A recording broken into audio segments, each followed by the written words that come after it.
into it. Yeah, that works, man. We'll do, beautiful people.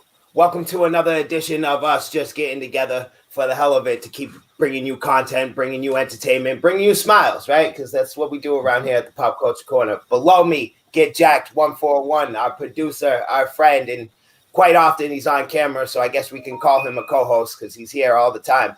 To my left is the one, the only, the light drizzle, aka Tech Savvy, aka my best friend, aka my co-host. And bottom corner, we have a special guest, Garza, John Garza. Garza, you want to introduce yourself, maybe plug some stuff?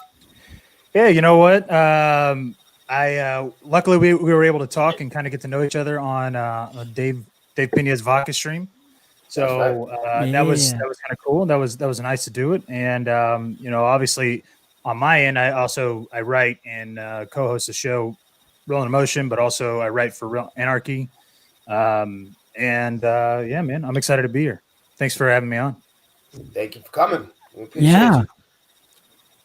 I didn't really have time to like promote or anything, or even like say we're doing it. That's all good. I thought so. I just promoted. So no, it's okay. I usually I was supposed to be out of work at 9, and I asked my coworker to give me a ride home instead of taking like the train, and this girl was so slow to do anything. Like she had That's funny. car until the windshield was unfogged.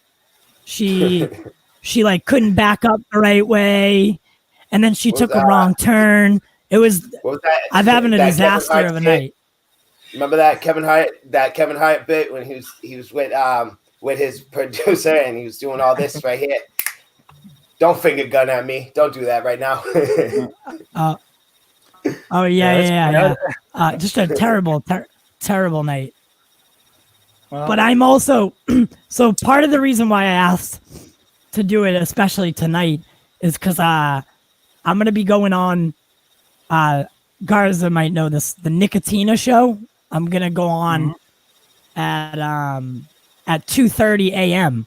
So this is gonna help me stay up until that time. Yeah. Well, California, we're doing a WandaVision watch party. Oh, nice. Oh, okay. Should be cool, fun. Man. Yeah, I'm interested to see how that show. Yeah, because I was like, Would you have to work tomorrow? Hopefully not, man.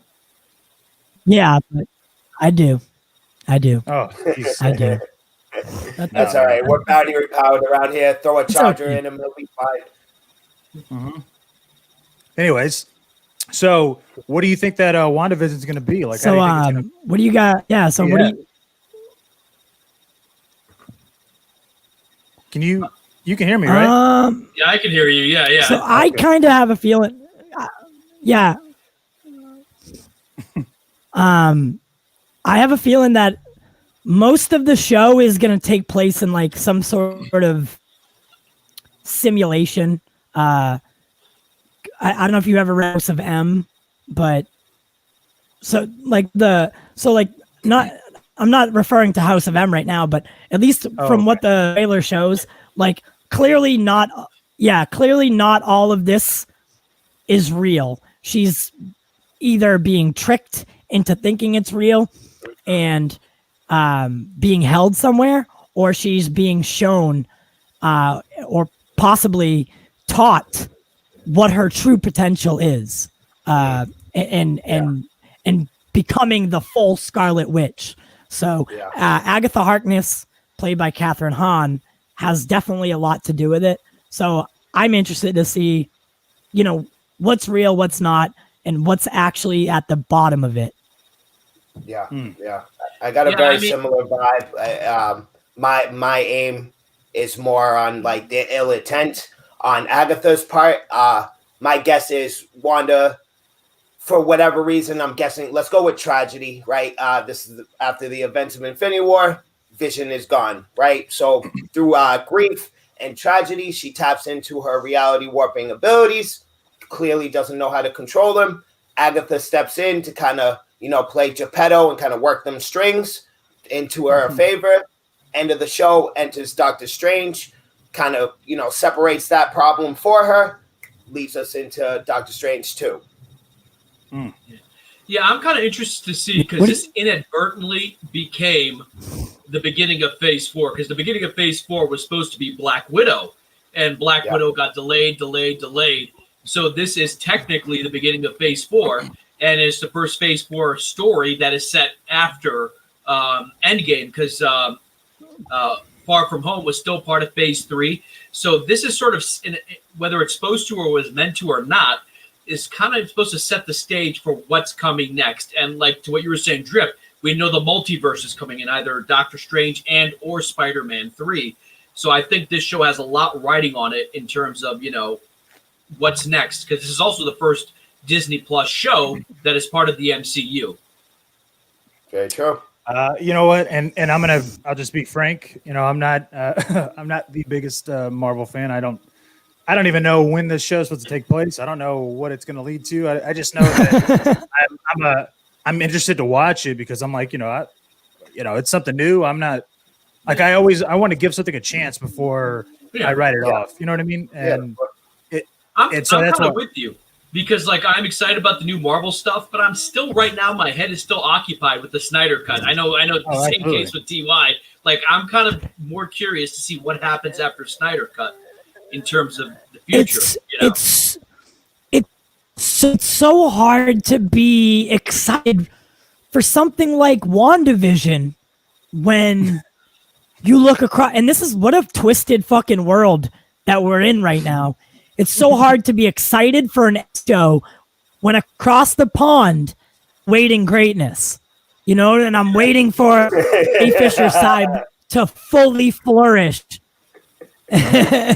And brand new content. I never thought that I would be.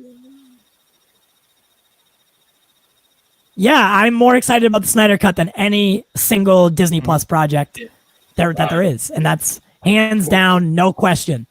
And whatever, it's 3 against 1, homie. I don't know. So I know that the Snyder Cut. Well, this is what I'm going to say, and this is kind of the difference between the two properties, right? Is that Marvel, what they were doing, which is brilliant by all means, right? I mean, if you're looking at it from a business perspective, they were building tentpole movies to achieve $1 billion each time. Like, dude, you're not going to tell me that Captain Marvel is $1 billion film. No. But what you can tell me is that it was in a cog in a machine that was generating $1 billion films, and that's cool, dude. Dude, that's from a business standpoint, and the way Feige created this, dude, that's brilliant. That's genius. Was it good? I don't fucking know because I didn't watch it. So it's like, well, obviously I didn't. Like they have their audience to where they could generate $1 billion without getting anybody like me to be interested in it. You get what I mean? So it's like, and that's cool. Insane. Well, it's insane when you think about it. That's crazy numbers to bring in. Absolutely, because you got all these other films, and you're like, dude, really? And so when it comes to this Marvel situation, that's what Feige was planning on. They were planning on films. They weren't, dude. Black Widow's supposed to be $1 billion film, right? It probably could be the worst shit ever. It's going to be $1 billion. Guess what? And it will have its defenders. It will have its defenders, correct. Even if it sucks. And it literally could be the best film out of the MCU. Like I'm not here to judge the quality of it. I'm just saying that would have been $1 billion. No pandemic, that movie comes out, it's $1 billion hit. Yeah. Regardless, that is just.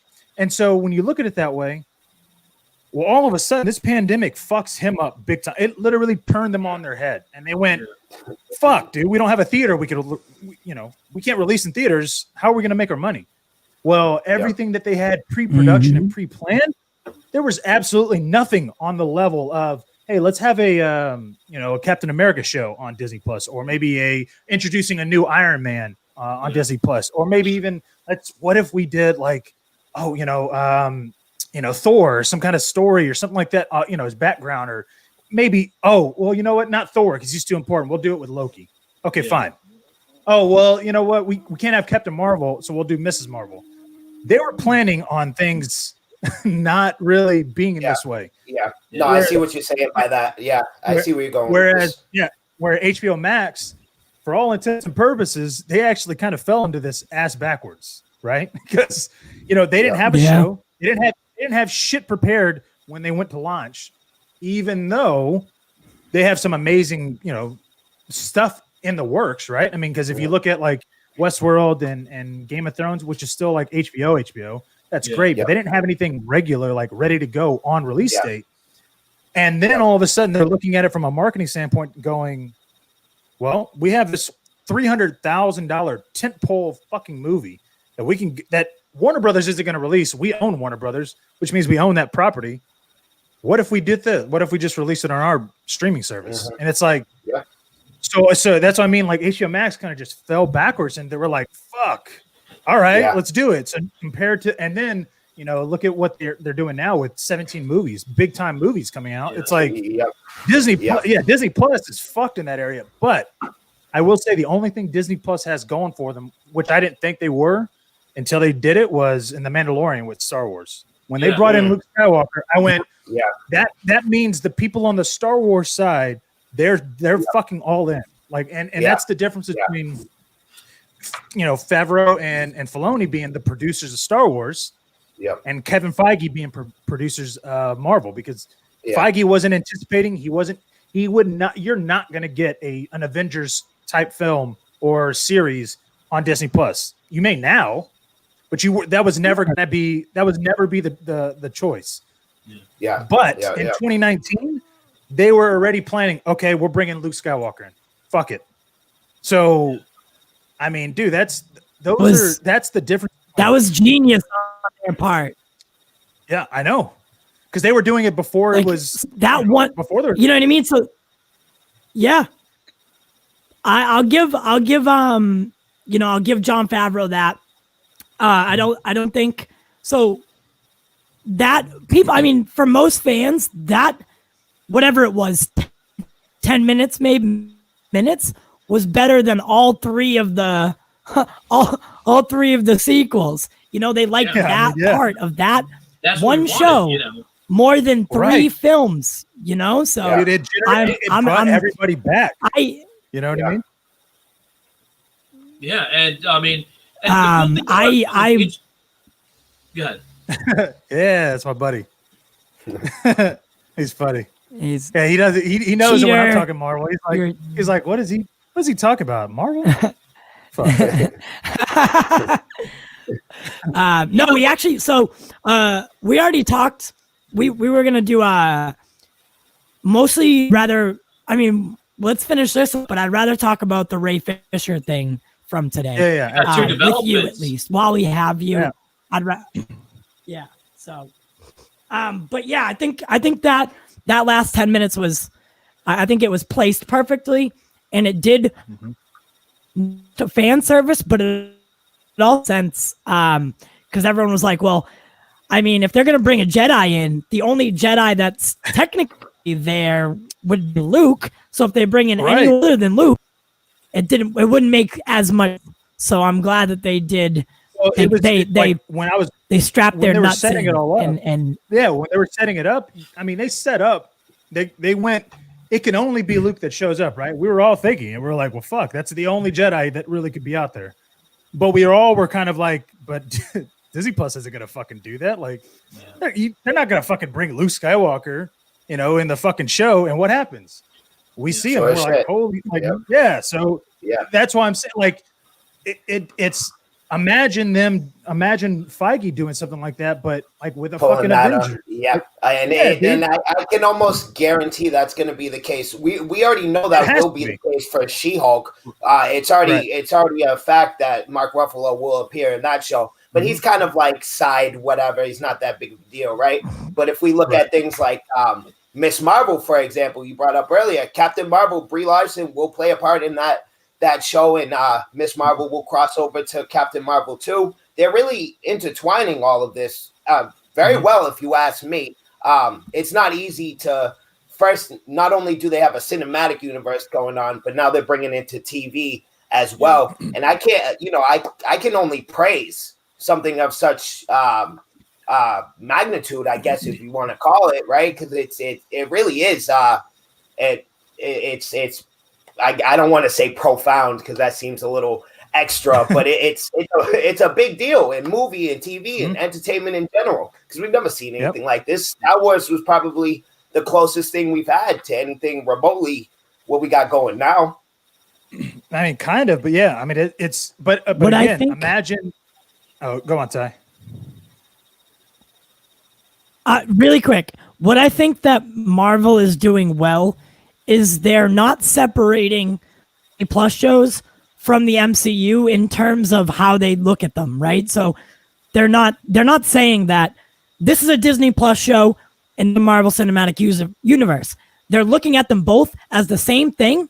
It's only where they're going and how they're brought to you that's different, right? So in their minds, we're just getting a long ass movie. You know what I mean? It's all the MCU. It's just the way it's presented, and which I think is smart. Yeah. The one advantage I feel, like going to Garza's point about HBO Max, they can push the envelope. With Disney Plus, they are a bit limited in terms of pushing content towards a certain edge because it is family friendly, which is fine. Marvel doesn't need to be edgy, but I am kind of worried about characters like Daredevil and the Punisher if they want to bring them into the MCU. But with like HBO Max, that Gotham PD show could be really something. I mean, HBO made The Wire. Yeah. They could really say, you know, we're going to make a hard, gritty cop drama that happens to be set in Gotham. And they could actually push. I mean, we already know Snyder Cut's going to be R-rated. They're not even like, oh, we're going to make a PG-13 version and an R. No, we're going to make an R-rated version. That's it.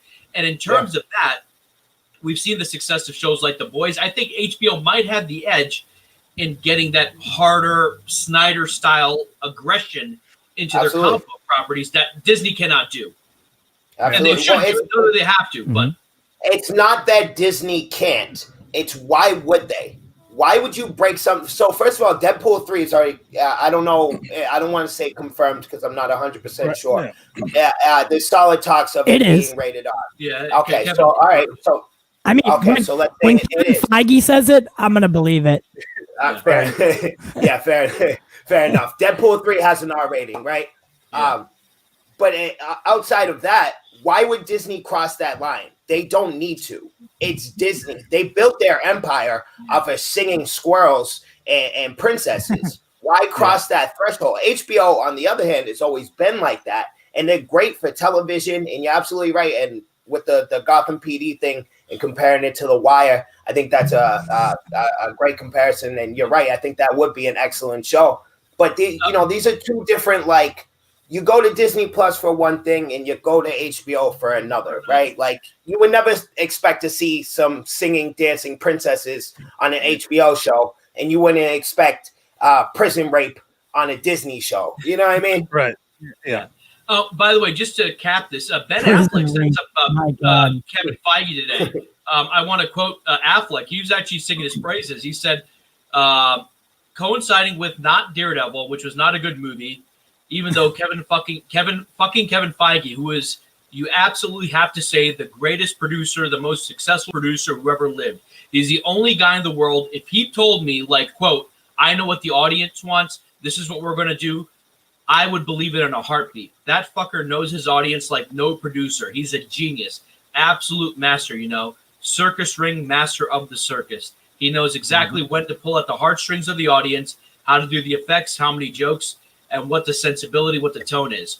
I was sort of surprised he said that because we now know that he is in talks to do a movie for Disney.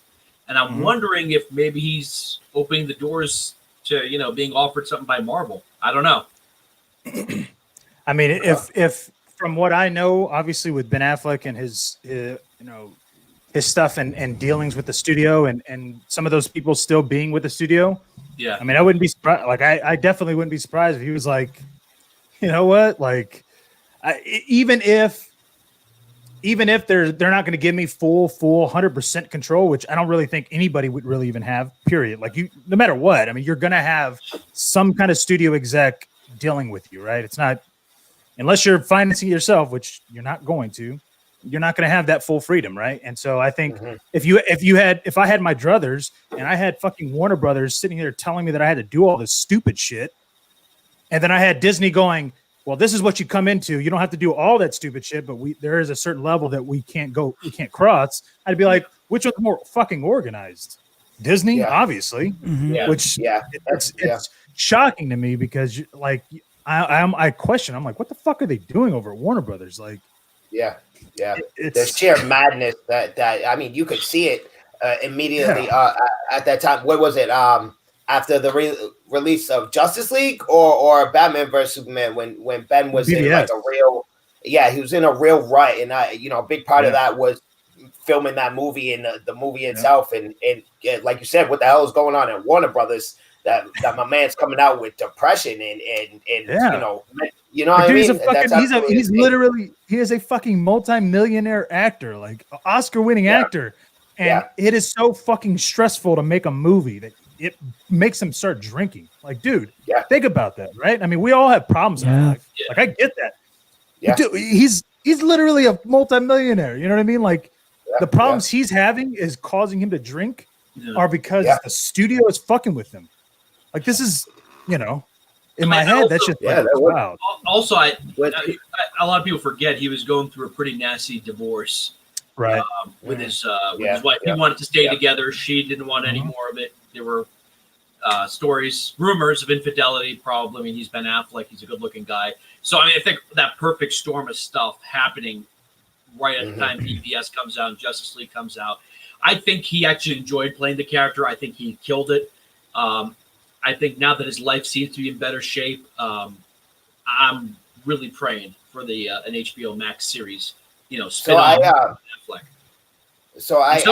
Trip is excited too. No, I'm not. I'm good. So like on a general, a general picture, when you get thrown big numbers like that, right? We're doing $200, $300 million movies. There's gonna be a lot of stress on you, right? Both actor, producer, director alike.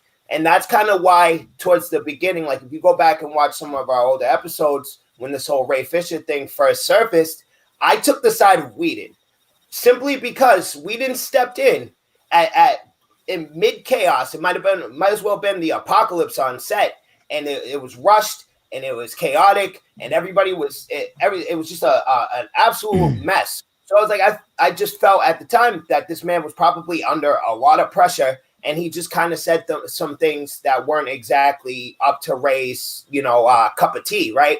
But as time goes on, like I'm still kind of on the fence on it. I'm not really exactly on Ray's side, but I'm not exactly pro Whedon either. Hearing other allegations, I've heard things, from far as back as Firefly that he doesn't know how to act when interacting with people. With this latest Ray Fisher update, I'm just curious, guys, what do you think about the whole situation? I don't think we've ever had a conversation about it. Well, I remember a couple of weeks ago when he announced that Hamada was extending his contract, and then Ray came out and went directly after Hamada. I think the three of us agreed maybe he shouldn't have done that because DC Films put out a statement today. I can read it later if you want, but I felt like going after Hamada might have been a bad move because at the same time, Warner Brothers has to keep themselves looking clean. I think when he went after Hamada, even though Hamada might be guilty, it wasn't the right move at the right time. If you know what I mean? Like sometimes when you're at work, you got to deal with a crappy boss and you kind of have to wait, maneuver till you're in a better position so you can stand up to him. I thought what he said about Hamada, even though it might be 100% true, might have been a risky choice. Yeah, absolutely. Now it seems like they've shut the door on him. Of course, I have hope that once Snyder Cut comes out, we see Ray in his full glory. Fans are going to be like, no, you got to bring him back, which it's possible. We've seen crazier things happen in the last year. True. This is true. Garza, what's your position on this whole thing, on the whole Ray thing? Well, I would say this, and you'd have to look at it from this point of view, right? It's like, well, why would Whedon have come in and done that, right? I mean, at the end of the day, why would he have been okay coming in when he should know? Like, dude, as a creator, you know that you have a certain style, right? You know that you have your own thing, and and somebody else has a completely different fucking thing than you. So that right there, why was he the only one that was broached for the subject and then accepted, right? I mean, you look at all the possibilities. They could have brought in so many other fucking directors. They could have brought in the second director, right? The second AD or whatever. Like, dude, there is no reason why they needed to bring Whedon in. It was done deliberately. It was done with a sort of oh, well, guess what? Now's our time to shine. We could do this. And guess what? If it goes right and if it goes according to plan, like we think it's going to be, we won't ever have to deal with Snyder again. Yeah. And we'll be making our money. Okay. Okay. Yep. Okay. So when you look at it from that point of view, why would anybody else fucking take the job? Like I would never want to do that. I'd be like, dude, he finished principal photography. Like you, and so then you think about the audacity of somebody like that. Like, okay, well, dude, he had 5 fucking hours of, even if he wanted to. And here's what's so fucking crazy. This is the audacity of Whedon. In those 5 hours, there's a bunch of fucking bullshit from Jeff Johns quips and all these lines and these Marvel type, inserts. Well, guess what? Yeah. If Whedon was smart enough, he would have barely done reshoots and just edited around all those Joss Whedon shit. Because guess what? All that footage would have still been Snyder. So you would have been like, in that scenario, you would have been like, oh, this is a Snyder film. It just obviously there's a bunch of quips. We would have never known. We would have never had any idea that those were all rewrites from Jeff Johns. We would have just been like, oh, well, obviously he just wrote it to where it was very funny and all that. But no, Whedon had the balls to go, I'm going to film fucking an hour's worth of reshoots, insert them, and then go, oh, fuck it. Like, dude, sorry, man. Like that. And that's what I'm saying. Like, dude, he had 5 hours worth and some of those, probably an hour and a half, would have been Jeff Johns rewrites. So all of that shit, the connective tissue that they were bullshitting us about, it was there. It was all there. And guess what's going to happen with Snyder's Cut now? All that shit is getting removed. All those fucking quips gone. Because I've been saying literally since 2018, Snyder is a genius. He's a fucking smart person. Like for me, the way I look at it as how I would like deal with that situation. I would have done exactly what Snyder's been doing and what he had finally admitted on the Faruqi Brothers. He shot things a certain way, his way, and then he shot things the way he thought the studio would probably want it, which is so fucking genius. Dude. Yeah. Dude, he's like, okay, I'll get them both. Don't worry. Yeah, exactly. Because at the end of the day, when he gets to do, let's say, and this is DGA, right? He's shooting his film. Well, he has technically, probably what he was thinking was, once principal photography ends, I can actually make a cut for the studio. And I can actually use all the stuff that I want in 10 weeks. I can get all my cut footage and put it in there. And I'll have a cut for my own. And, it'll be like a release on the DVD. Like nobody's going to sit there and say, no, you can't do that. So that's what I'm saying. Like he was thinking ahead. He was like, well, I'm going to still have my version. Fuck it. Best of both worlds kind of situation. Yeah, dude. Yeah. And look what happened. Here's my thing with Whedon. The reason they brought Whedon, I think the suits panicked after BVS, the theatrical version at least, and they're like, hey, if we get Joss Whedon, people will think this will be like the first Avengers movie, which was the first MCU movie to make $1 billion. And I don't think, I definitely believe the suits told Whedon, look, and this is what they promoted. The producers were like, oh, all Joss is coming in to do, he's just finishing Zack's movie. This is said many times by Charles Roven and all the other bigwigs. He's just finishing Zack's film. They went to Whedon and said, listen, we'll give you Batgirl and a bunch of other stuff. Yeah. Make this into a Marvel movie. Take what you can, reshoot some stuff, and make it a Marvel movie. Make it a fun, whippy, and keep it at 2 hours. And he's like, dude, this is great. I can use this. I can become the new head of DC Films. Or not the head, but I can be the guy that, sets the tone. I can be the who's the guy who made the John Sweden of DC? Exactly. He could be the guy who kicks it off. Yeah. He probably Warner Brothers like, dude, even if the movie sucks, the Marvel fans will be like, oh, Joss fixed DC. And I think that's what they were thinking, and it backfired horribly. The problem never was like, and I hear this often, complaint. The problem with Snyder for me and a lot of others, people I know, people I listen to, etc., was never the dark and gritty. DC has been like that for years. I like DC's side of that. I like the dark and gritty. When you have characters like Batman running around, shit's gonna get dark, right? Duh. That was never the problem. The problem was more, I guess, execution, right? I never bothered watching the Ultimate Edition, and I know that's like a cardinal sin but to my knowledge, it really doesn't fix any problem I had with the movie. The main problem being I just simply wasn't entertained. That being said, Warner Brothers would still have my respect if they stuck to their word, stuck to their guns. We're going with Snyder. This is what we got. This is how we're going to do this. But no, now they want to change it up last second. I understand Zack had to step away. He had personal issues. But like Jack just said, the movie was practically done. Whedon could have came in and quite literally just slapped it together and released it. And Warner Brothers would still have my respect at this point. But because they pulled the sneaky little snake move that they did, grabbed a director directly from the mouse and then try to practically recreate the same movie with entirely different characters in an entirely different universe that's already been established with three other films, excuse me. It's just lazy. It would have been like with Rise of Skywalker, right? Let's just assume that another director came in right now, and I'm using it as a full on start to finish. I'm not even talking about replacing. Okay, let's say another director came in for Rise of Skywalker, and yeah, sure, you had Kylo Ren, and yeah, you had Rey and all that, but you didn't have any John Williams music. You had something else, completely different. No John Williams music. Okay, so you're not hearing Star Wars theme. You're not seeing the opening scroll. it's just Rise of Skywalker, right? With lightsabers and whatever shit happens and it happens, right? You'd be like, that's not fucking Star Wars. Like, dude, there's music that established this whole fucking series. Like, what are you doing, right? That was mistake number one.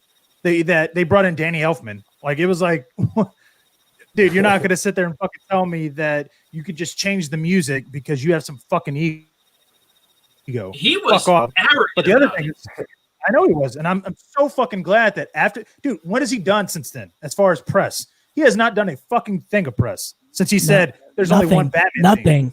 Like, dude, you know what? Let me give props. I love that Michael Keaton score, but like that doesn't fit. I love it too. I know, I love it too. Like, I'm a Batman fan. Like, dude, I'm all there for it. But dude, as an artist and somebody that has been musically gifted, for whatever it is, if you want to call it, like I played music. Dude, that's a fucking dick thing to say. Like, you don't sit there and say, yeah, there's only one fucking theme. Like, dude, did you not see the Dark Knight trilogy at all? Period. Was your fucking theme in there? Like, no, dude. Like, you could say there's one melody. Yeah, okay, cool. Like, fine. But even then, it's like, why would you say that? Like, I think that's a desperate attempt, and I see it all the time, and we all see it all the time. And when celebrities pull random dumbass stunts, and I believe that's just a trick and a means to remain relevant and have a reason to have people talk about you. There's no such thing as bad publicity. If people are saying your name, they're saying your name, right? Regardless. But if you're getting clowned on 24/7, there's nobody backing you up. There's nobody saying, Hey, some people don't care. Guys, some people don't care. They just want their name out there, whether it's shit talking or, you know what I mean? Yeah. I mean, I get that. No, by all means. I like Danny Elfman, but there is a sameness to his, like that opening scene where they're at the museum and the bad guys are about, when Wonder Woman comes. I started hearing that Beetlejuice music. You know, when the guys are walking with the briefcase and you hear that. I was like, whoa. Yeah, I think I know what you're talking about. What is that doing in this movie? It sounded goofy, and that's fine. It works in Tim Burton's movies, and it works maybe in the animated series, which had similar music. But the first time I saw Justice League in theater, when I heard that music, I'm like, Danny, what are you doing? Yeah, you got fucking terrorists shooting people. Like, dude, that's not an uplifting fucking moment, dude. You know what I mean? Yeah, I think that Danny was just trying to, he was hoping anyways to, and I think that's a combination. Honestly, now that I'm thinking on it, I'm gonna put the blame on the suits. I think it's just another the same reason they grabbed Whedon in the first place. It's let's grab Danny for some nostalgia value, right? Let's throw him in there. Now we definitely got them, and it's just cheap tricks, and they're trying to pull some Jedi mind tricks on us to get us to like this movie. When in actuality, nobody did this time around, right? Like Snyder's movies at least have a fan base. Justice League has nobody's there for that movie. And going back to what you're saying, Drip, about change, they panicked after BVS was, the Rotten Tomatoes score was like this holy grail. After Wonder Woman 1984 came out, we put out an article on our website, and I wrote, please don't course correct. I know this movie got mixed and negative reviews talking about Wonder Woman 1984, but I don't want Warner Brothers to go into panic mode as they did in 2016, 2017, and start trying to you made a dud. Stick to your vision. Stick to what you got planned, which is a Snyder cut, the Flash movie. The difference is that that's no longer that they can't do that, and they can't do that because of what they've done. And it literally have made their own bed, and now they have to sleep in it because guess what? 2016, dude. You know, Drip. Maybe you don't like BVS, like, dude. I love it. It is literally my number one film. My daughter fucking loves it. Like, that is her film. She could literally watch it at any point in the day if she wanted to. She understands that film. I understand the film, and I don't mean that in any other way other than like we just get it. Like, it's so intriguing to us, and so when that film came out.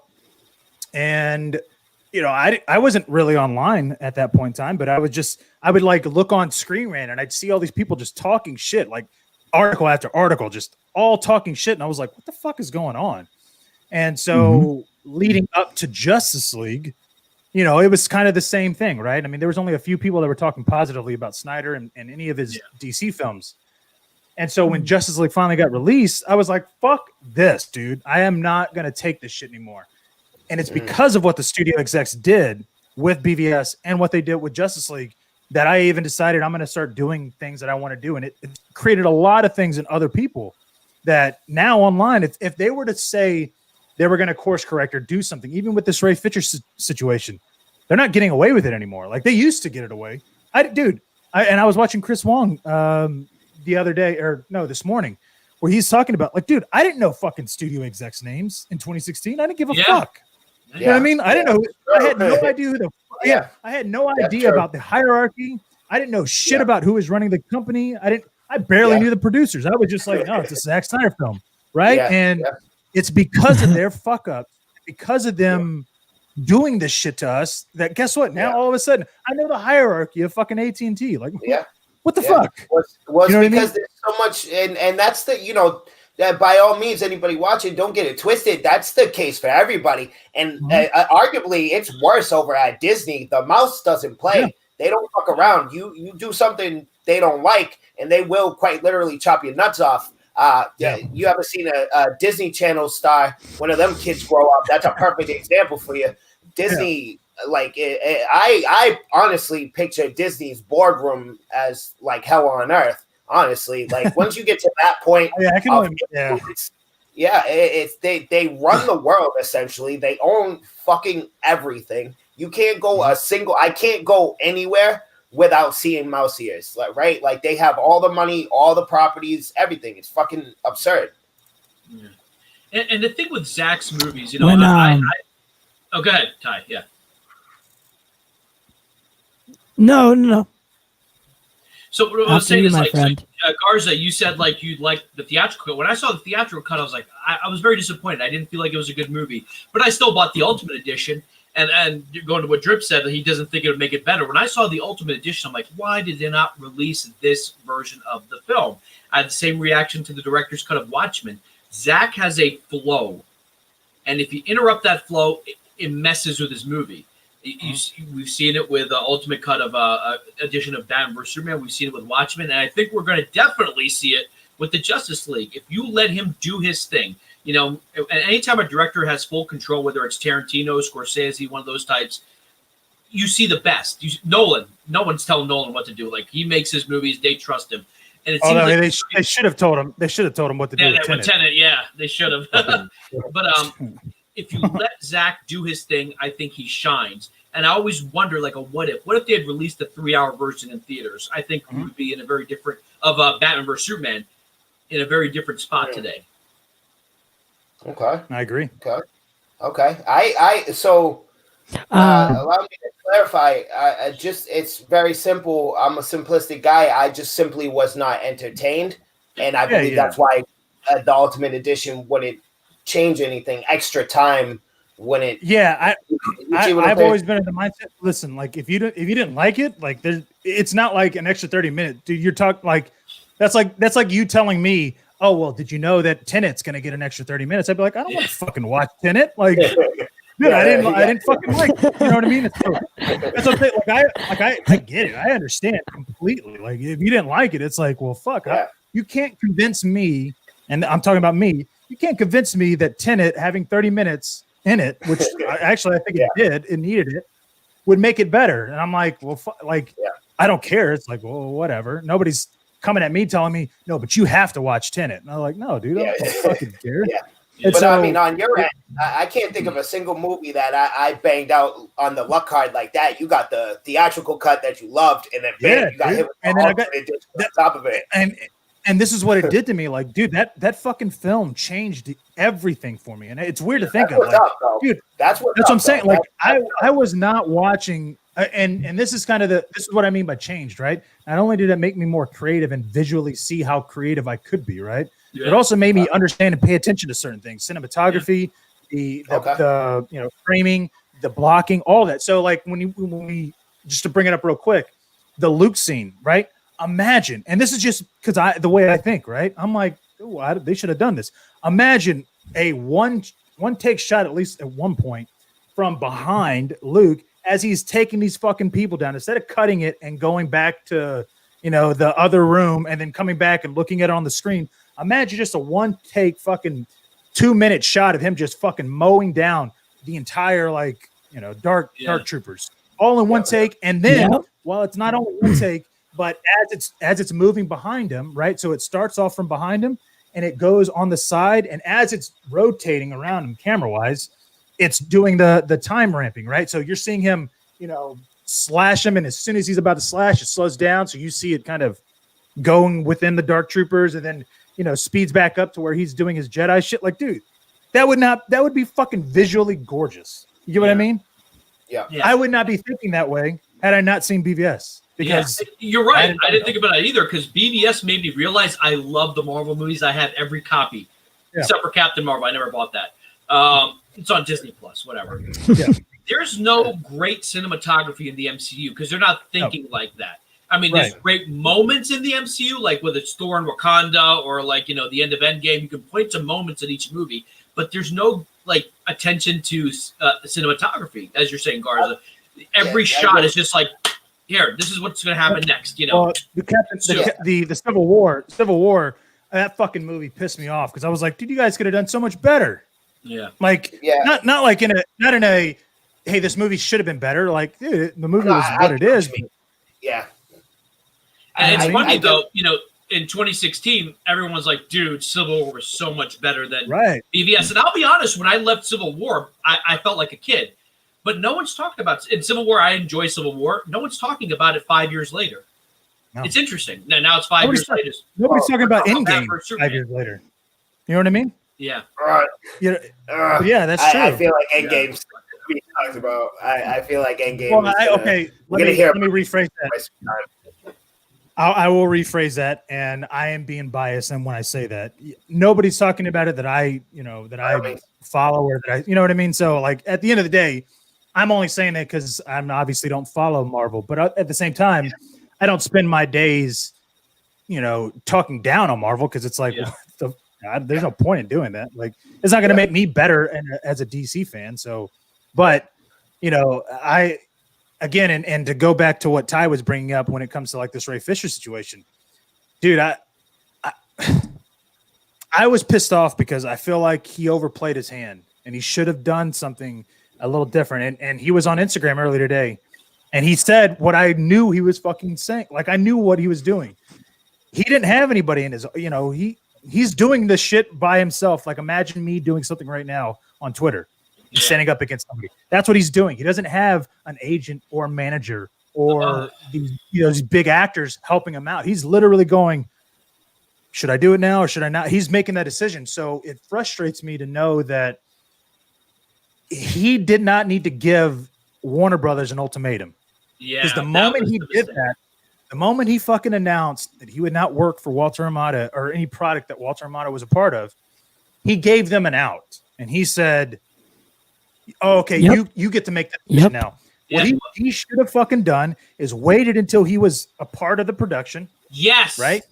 And then he could have gone, oh, okay, well now he could have been stupid. It doesn't matter. He could have been like, oh, I didn't know Walter Amato was going to be a part of this. So because I'm now in this production, we're in pre-production. I didn't know about Walter Amato. This is the kind of person he is. He can either leave his name, or I don't feel comfortable working here. Yeah. That would have prompted Warner Brothers to either fire him, right? I mean, they're going to do that, or somehow or another remove Hamada. Yeah. Right. Yeah. Well, point. Good point. Can I just quickly read? Warner Media put out a statement. There are actually two statements, but I'm going to read this one.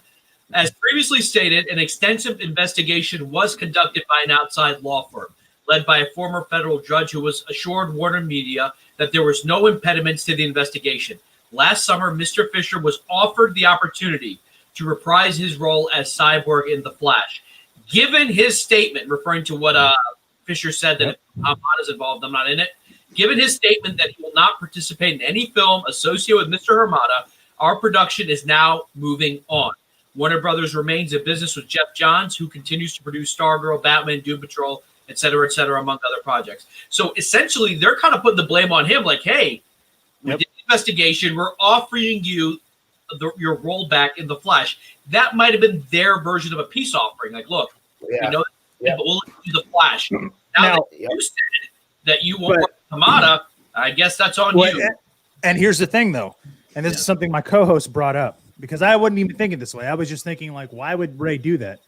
But he was like, well, you know what? At the end of the day, maybe that he was given a contract and everybody to work on The Flash. He was said, you can't talk about Hamada. You can't bring anything up. And if you do, you're going to get, reprimanded. You're going to get fired. So they gave him an ultimatum first. And so he was like, well, fuck you guys. I'm not going to sign this shit. And then that's when he decided, okay, well, obviously, if they're already thinking ahead like that, I'm going to have to go ahead and make a statement. Because in my head, I'm going, that makes no sense of why he would do that. But then when my co-host was like, well, dude, you know what? The Flash producers are not the producers, but just like in general for him to work on The Flash, they might have given that ultimatum. Like, you cannot talk about anything if you accept this job. So. Okay. Yeah. Yeah. And interesting to note, when this stuff was happening during the summer and the fall, Jason Momoa had his back. Gal Gadot had his back. No one is saying anything right now. Jason Momoa is silent. Gal Gadot. Zack is silent. And Zack should stay silent because he wants future projects moving forward.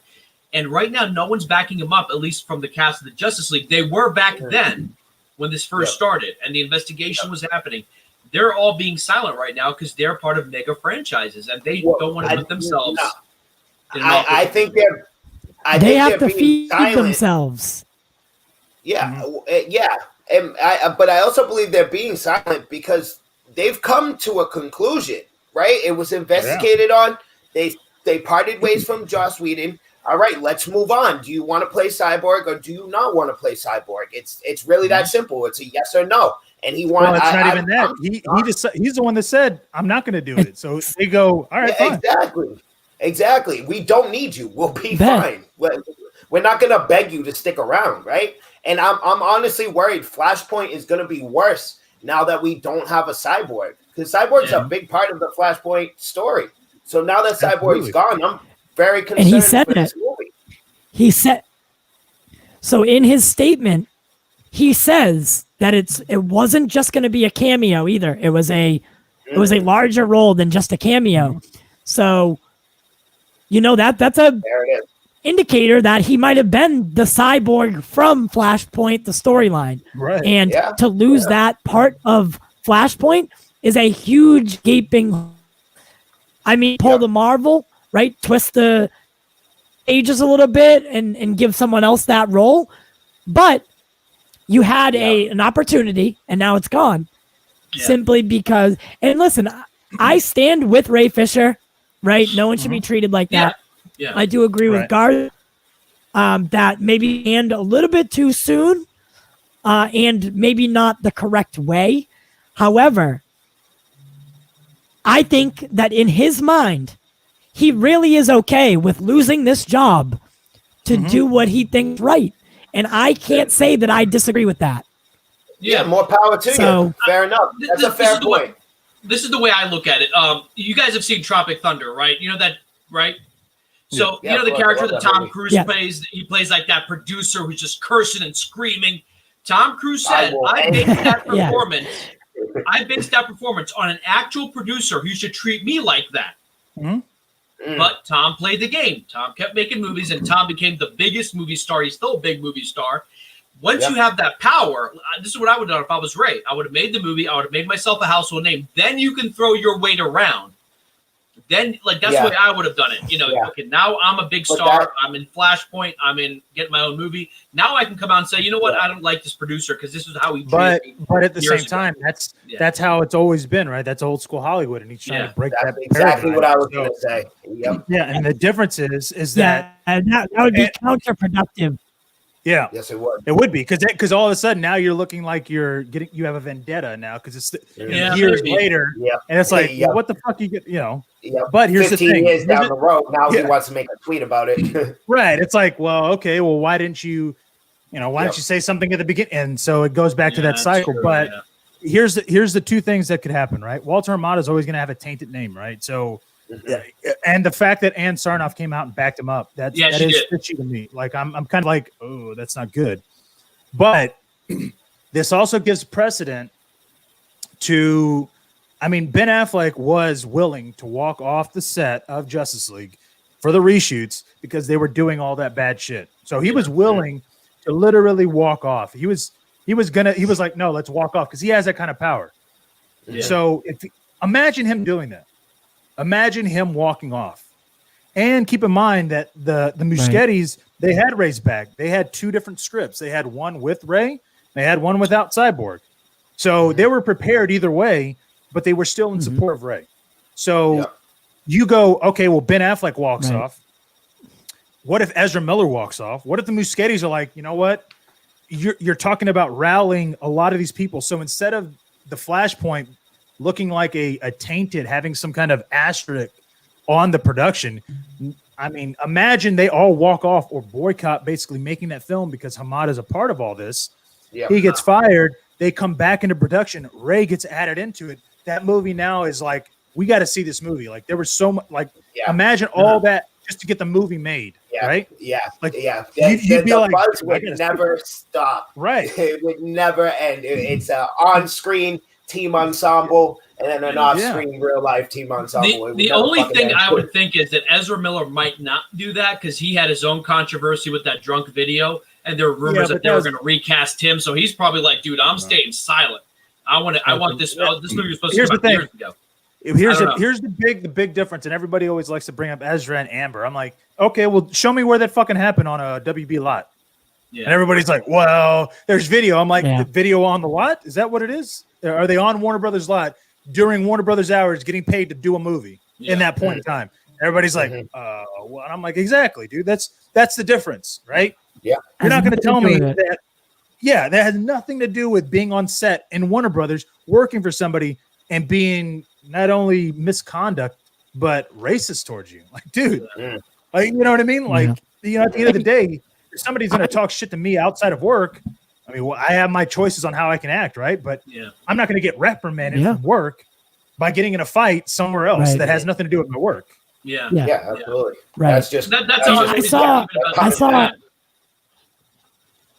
I saw a lot of people today on Twitter, and I don't think this is how you should handle this, saying boycott Flashpoint. That's not the right thing to do either, because the Muschiettis, they're not the ones that are doing this. They're being told by Warner Brothers to write Cyborg out. Right. Exactly. Don't boycott Flash just because of Cyborg. That has to do with them. They're just being told what to do. And if, you know what I mean, they can't not do it at that point. So I want to say that don't boycott the movie. It's not their fault. But at the end of the day, what talks is numbers, right? Money. This at the end of the day, we're talking about businesses, studios. They're concerned about their take back, how much money they're gonna make off of this. So if you guys really want to like make a message about it, when the movie releases, don't go see it. They'll see that number reflection, and I promise you they will, and they know it's because Ray isn't there. I promise you'll see that man again, or whatever the issue may be. But if you make it known and don't go see the movie, they see those numbers back. that's how you get results. Because again, at the end of the day, we're talking about a business, right? Morals really don't play into business. Morals play into people, right? Business is about. I don't think the DC. I don't think the DCEU can take another flop and survive. Especially when they're on the precipice of possibly reestablishing the DCEU. If I were to play devil's advocate, maybe that's supposed to have Keaton and stuff. If I can play devil's advocate for a moment, Ray said that the racist stuff was said by Jeff and Joss, or was it just Jeff who said the racist? Because we don't know what was said. But no, it was both. He said both. It was both. Yeah, okay, both. So Walter Hamada, Joss and Jeff both said racist thing. Now we don't know what was said. Was it that Joss was singing the lyrics to a rap song and then said the N-word, or was it something directly like you, so and so? So without that, no, I'm being serious because that happens. Because we don't know that. Yeah. You're the head of DC Films. You're like, okay, I gotta play Peacekeeper, and sometimes when you play Peacekeeper, when you take the side of one person over the other, you become the bad guy. Because look, Walter Hamada is a person of color. He's a Japanese American. You would think that as a Japanese American, they've faced some pretty racist stuff in California during World War II. Would be a little bit more open to that. So I'm guessing. I know this sounds stupid, but I do want to know what was said. Was it a bad joke, or was it like a directly like you N-word, you so, or what? You know what I mean? Because there are, I think, gradients of that, like that type of racism. And I think Walter Hamada is like, listen, how about this? We'll put you in Flash and just let this, let's just move on. Because we can't get rid of Jeff because he's doing all this stuff, and we can't get rid of, because Joss has been accused of like other stuff, but like the racist thing was kind of new. And so like part of me it's sort of like when anytime anyone accuses anyone of anything, I said, well, what was said? What actually happened? And the fact that we don't know, was it a bad joke? Well, was it like Well, if I may, right? Yeah. Based off of the approach and what came out of it, based off of everything I've seen thus far, how Ray approached it, what came of it, I'm pretty sure it was just some kind of simple sly remark. Maybe he used the word boy, something along those lines. His tone was, I can say with damn near confidence, he was not running around set dropping N-bombs at Ray Fisher. Yeah. There would have been an uproar. No, everybody would have walked off set. That is not the case. Like I said, it's slight little remarks. Now, my original take on it was because Zack's plan was Cyborg was going to be a major part of this movie, right? This is Ray Fisher's. I don't want to say breakout. Sorry. The Hearts. Thank you. It's not his breakout role, but it's a huge. This is a big step for a young actor trying to get into Hollywood. No, you could say it was his breakout role. Okay, so it was his breakout role. Is acceptable. If that's fair. It's his breakout role, and all of a sudden everything gets spun around. Joss Whedon comes in. Sorry, Pimpin', we're scratching that. That's going in the tube, and this is what we're doing now. You're playing a major side part. You probably got about 15 minutes of screen time. Sorry to be the bearer of bad news. Ray had I'm sorry, I'm just not so quick to jump on board with these celebrities when they cry victim. It happens every single day. I'm so sick of hearing it. Everybody's a victim. Everybody's life is. But I would 100% agree with you had not it been for all the people of color that got taken out of that Joss Whedon cut. Okay, there'd be a difference. Okay. Okay. He didn't take out. He didn't take out what I want to say. What 4 or 5 people? Iris, mother. You have Iris, Cyborg's mom. Cyborg's father as well. We barely saw him. And then you have Ryan Choi, right? The Atom, right? Yep. I mean, that was a part right there. Oh yeah, the Atom was supposed to be in it. Yeah. And General Swanwick, we know is also. Yeah. Well, that was also because he did get filmed, so that was. I think that was. Needed to get filmed. Yeah, that wasn't anything to do with Whedon, but at the end of the day, that's still okay. Well, dude, why you cut those people out? Then you add this Russian family that's all white. Oh, okay. Well, what the? I never thought of that. No, that's okay. Yeah, because you're going like, okay, you're cutting all these people. Like, at the end of the day, you didn't need to cut Iris out of it, right? Because she has a quick little scene. It's just showing the Flash. No, that shit was already filmed. Yeah. But okay, you cut that out, and all right, now we got this whole white family of Russians. Oh, there are stories about dude. Joss Whedon being a jerk going back, way back. I don't know if you guys ever watched Buffy the Vampire Slayer or Angel, but they're the actress Charisma Carpenter. Do you guys know what I'm talking about? I don't, but I heard about it. Yeah, so she was like the mean girl in Buffy, then in Angel, she became a hero. After the fact, she came out and said Joss Whedon was just awful to me. He treated me like crap. He got upset that I was pregnant, so he killed off my character just in a really douchey way. He was so angry that I got pregnant. It's like, and I'm like, whoa. And of course, that was one story years ago. Now you connect it to what Ray might be saying. You're right, Garza, you might be right that it must have been serious. Maybe Jeff said a slight comment. Joss maybe, would have been like, let's cut this crap. Let's cut all these African. I do know there are certain things that I do know that I can't talk about just because Ray hasn't even said it. And if Ray hasn't said it yet, then I'm going to keep it like literally to myself. But it wasn't necessarily on set. I'll put it that way. But Josh was saying some racist shit when it came to, but here was the thing is that he was saying things to people that work directly with Snyder. You know what I mean? Mm-hmm.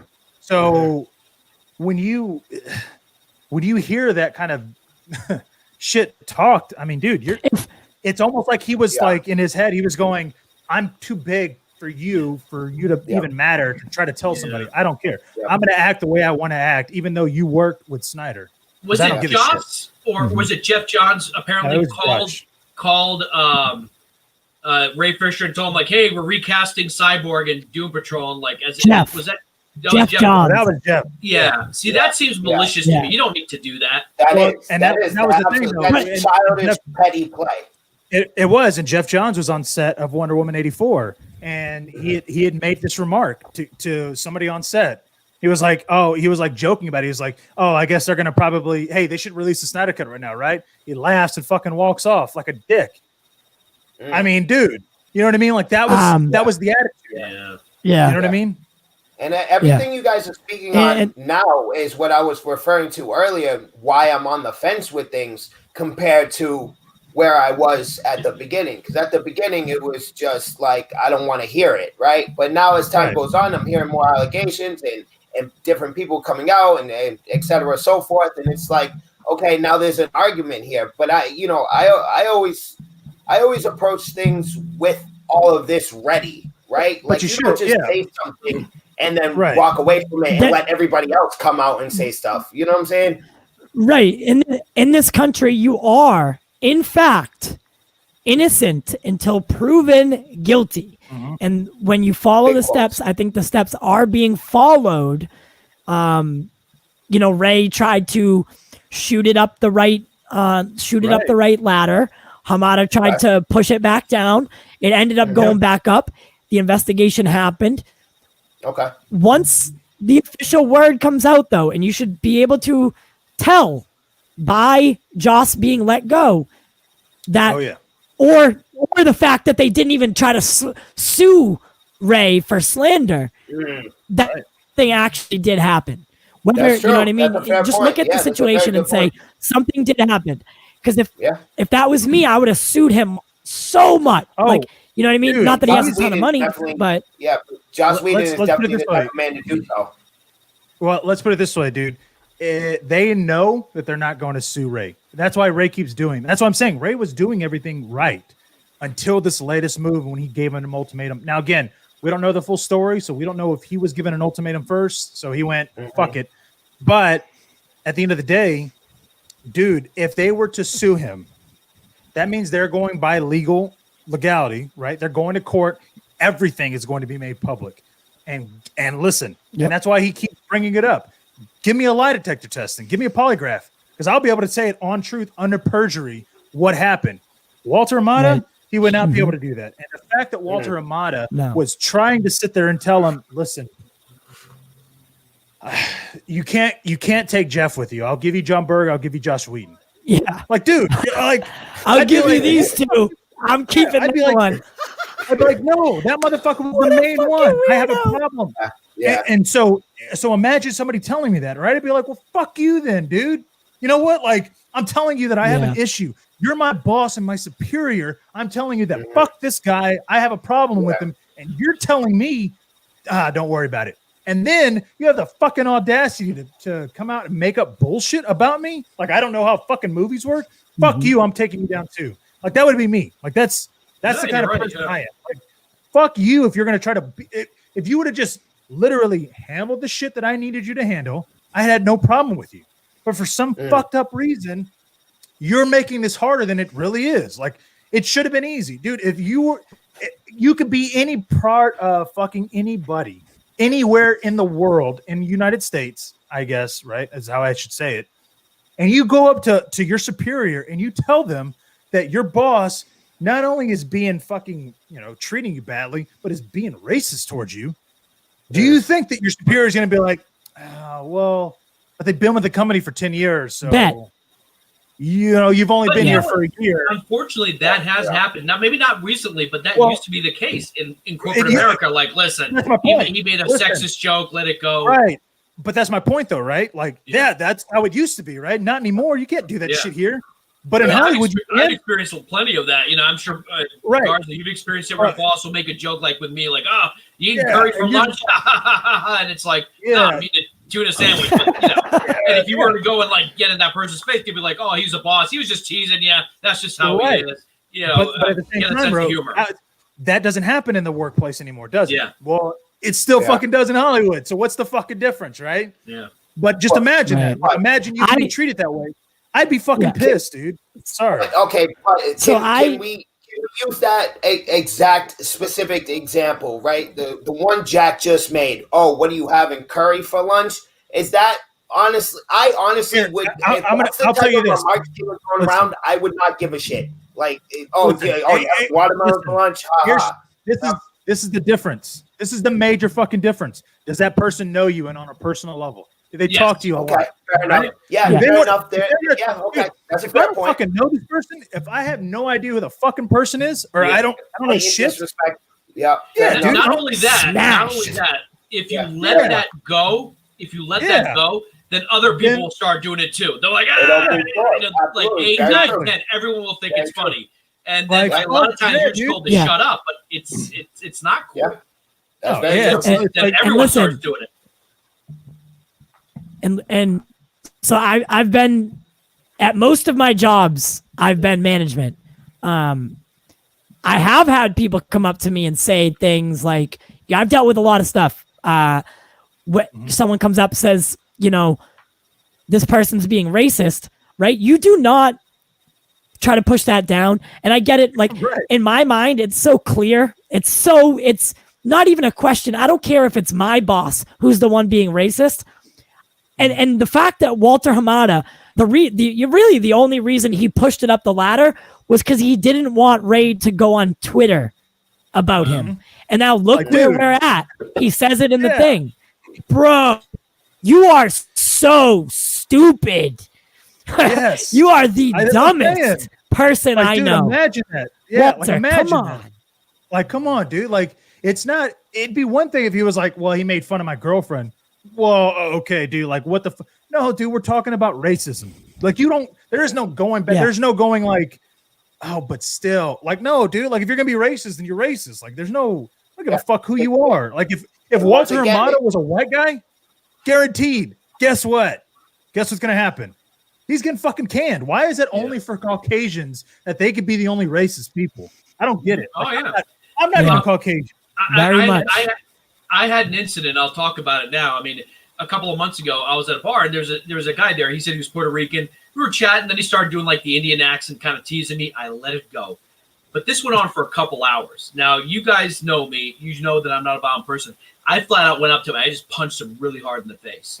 Because what happened was he was doing it, and then everyone else, like people I didn't know, were like, okay, well, if he's doing it to him, I can also. Yeah. I've seen it, and I'm not a violent person. I don't get into fights and everything. I got kicked out of the bar. And thank God the cops. I was going to say, I got to stop this right now because it started affecting everyone else. Everyone's like, oh, so we can make fun of his. I'm not even Indian, but like, so And so, if you're on a set, and like, let's say Josh Weed's making a joke, Jeff John's making. Oh, Garza's. I think I'm on Garza's. I think Garza's pulling me over. Dude, fuck that, man. Yeah, it's like, dude, all I'm. Oh, go on, My Dre. bad. Thank you. Thank you. Appreciate that. So I was just going to bring it back to the point you made. I guess, and you're right. It's about intent, right? Blatant disrespect over some just general teasing. Because I make race jokes all the time. I love them. They're great. It's a great joke. We all do. You should. There's a difference, like conversation between Justice and I. It's horrendous. My mother would disown me. You know, I can say that with confidence. But that's different between friends. Like in college, we had good friends and we'd make fun of each other. You know, one guy was Polish. Yeah. I'd make Polish jokes. He'd make Indian terrorist jokes at me. But that's different. I know him. We're friends. You know, but you know what I mean? Like, this is like, you know. Yeah. But my point is, like, if I know you, you know, it's different. If we're friends, that you know. I'll tell you this, right? You would not do that shit live. You would not do it in front of public, right? No. Right? Absolutely not. And that's where, that's why you go, oh, okay, well, there is a difference, right? Because I mean, it'd be one thing if I was sitting here joking about, I don't know, joking about you guys, and y'all are like, "Fuck is this asshole?" Like, just you know, I've never, you know, in my life, like I've never dealt with that, so I don't know. Like I've lived in Austin my whole life, and we're very, you know, it's a very liberal city here, so it's not. I've never had to deal with any kind of racism. So and the other thing too is that I've literally, I mean, my daughter's half white, you know what I mean? She's half Caucasian. All I've dated in my life are white, you know, white women. Like, dude, I fucking love them. And so I've never had to deal with that kind of situation of being in a workplace and thinking that my skin is the reason for somebody not liking me. Like that'd be fucked up to think of, right? And that's how I have to look at this. And if somebody had a problem, like I'm the kind of person that if you had a problem with me, man, you're going to fucking hate me because I'm going to make you really fucking have a problem with me. And if I found out that it was because you didn't like your skin, dude, I would be in your fucking face all day, dude. Yeah. I'd be waiting for you to just do something because that's how I am. I'd be fucking egging you on. I'd be picking at you like fucking like in my head. I'd be like, yeah, do something, dude. And so when Hamada does that, you know, let's go ahead and push it under the rug.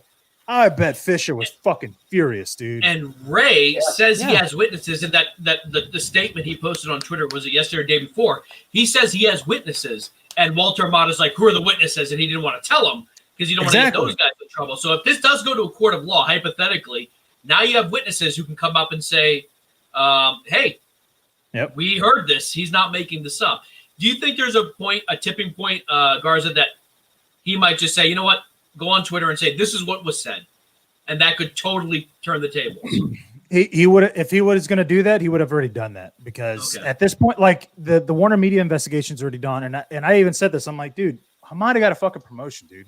Yeah. So if whatever you are holding on to, like, it's obviously not that big because they just gave him a promotion. They gave him an extension. Like, dude, either like, you need to come out. That sounds like, oh, okay, fine. And then you have Sarnoff coming back and going, no, we support Hamada. Dude, in my head, I went, holy shit, dude, he got fucked right now because that's the only way that this could ever escalate to something really bad is if Kylar gets involved. And like I tweeted something out. I was like, if you guys want to know how big this is, right?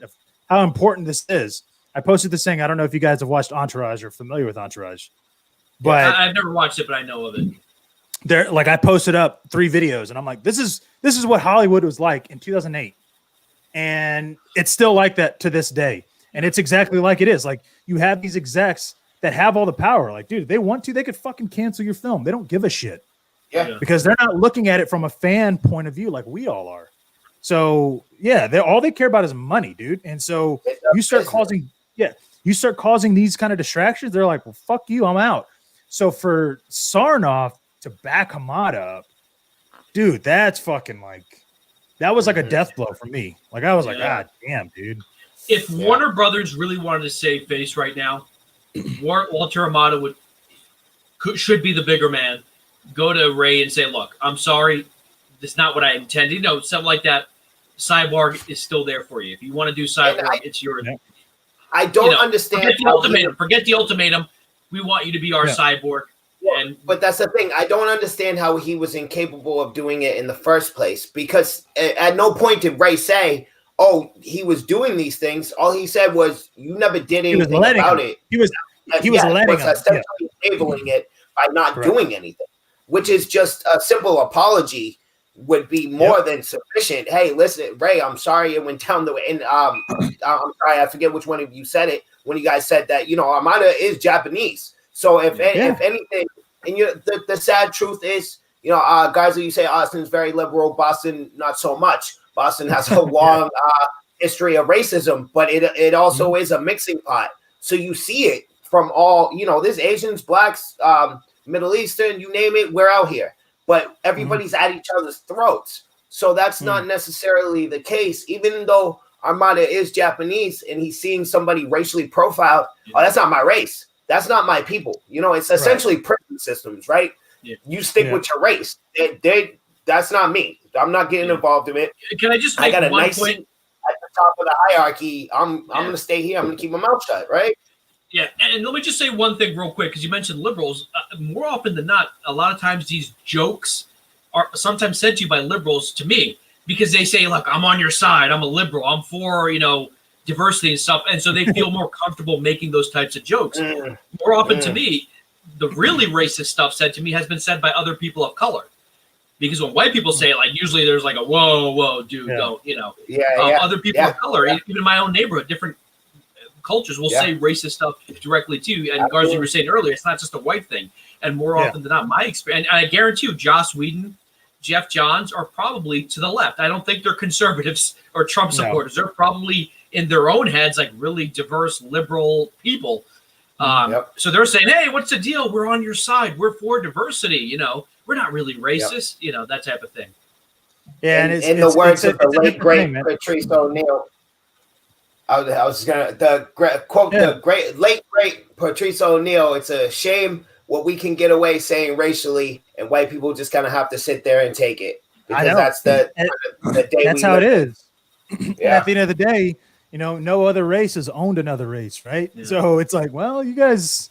I mean, at the end of the day, it was y'all's fault to do this. So sorry. This is not like this is not an easy topic. And I mean, I can only speak for myself, but I'm definitely not qualified to be given answers. Right. But it is, at the end of the day, that's what this whole Ray Fisher thing is about. It's Ray coming in to perform on his breakout role. He's trying to, I'm sure this kid came into it and I'm saying kid because he's just now starting. He's still hungry. He still wants this. Yeah. He's still trying to make a name for himself.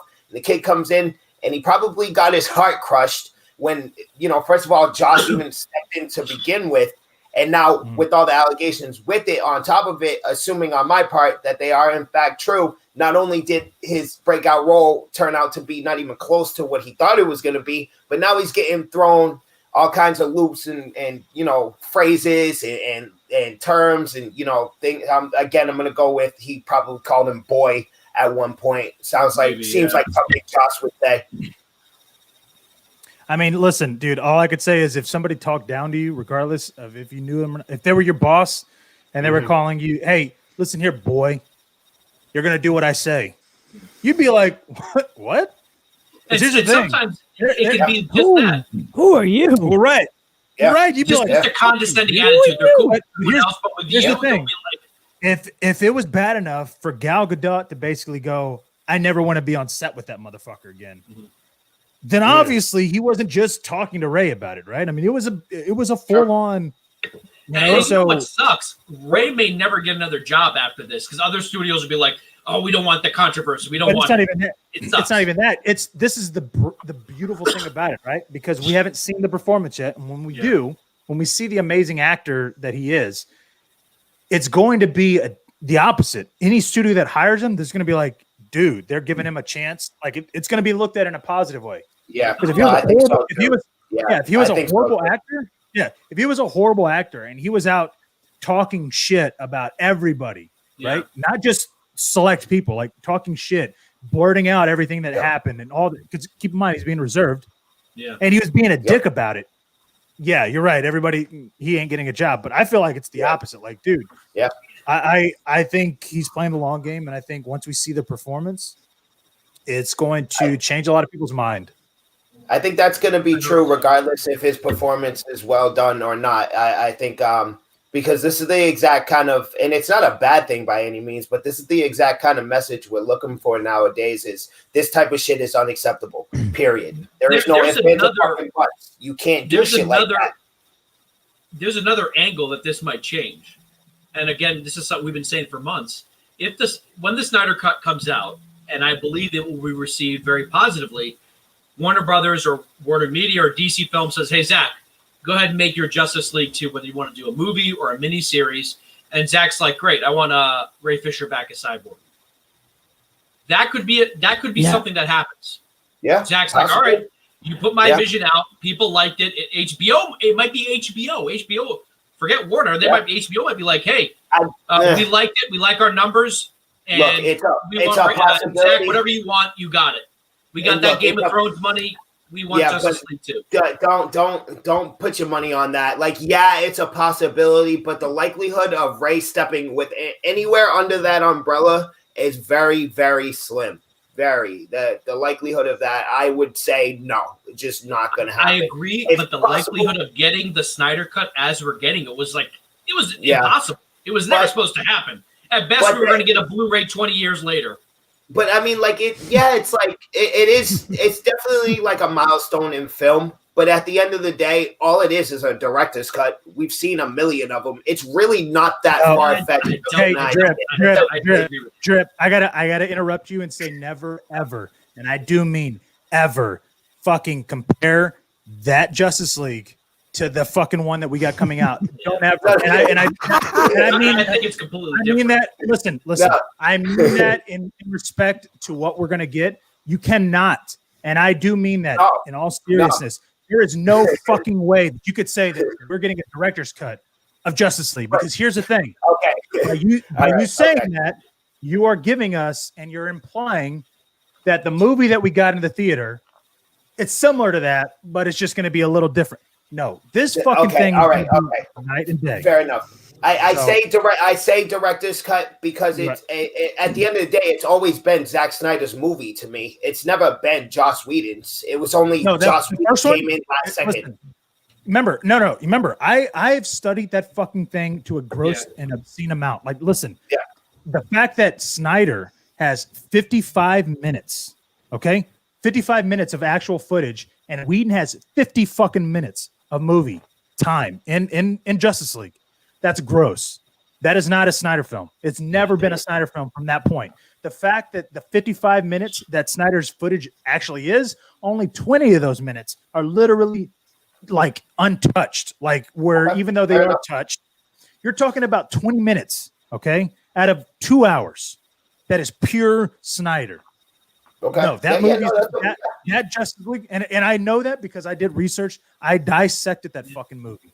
Fair point. Dude, I just never said it just was at no point was like Joss Whedon an actual director within the DCEU to me. I know that. You see what I'm saying? I always just looked at him as like a step in, and that was it, right? Like it's always been.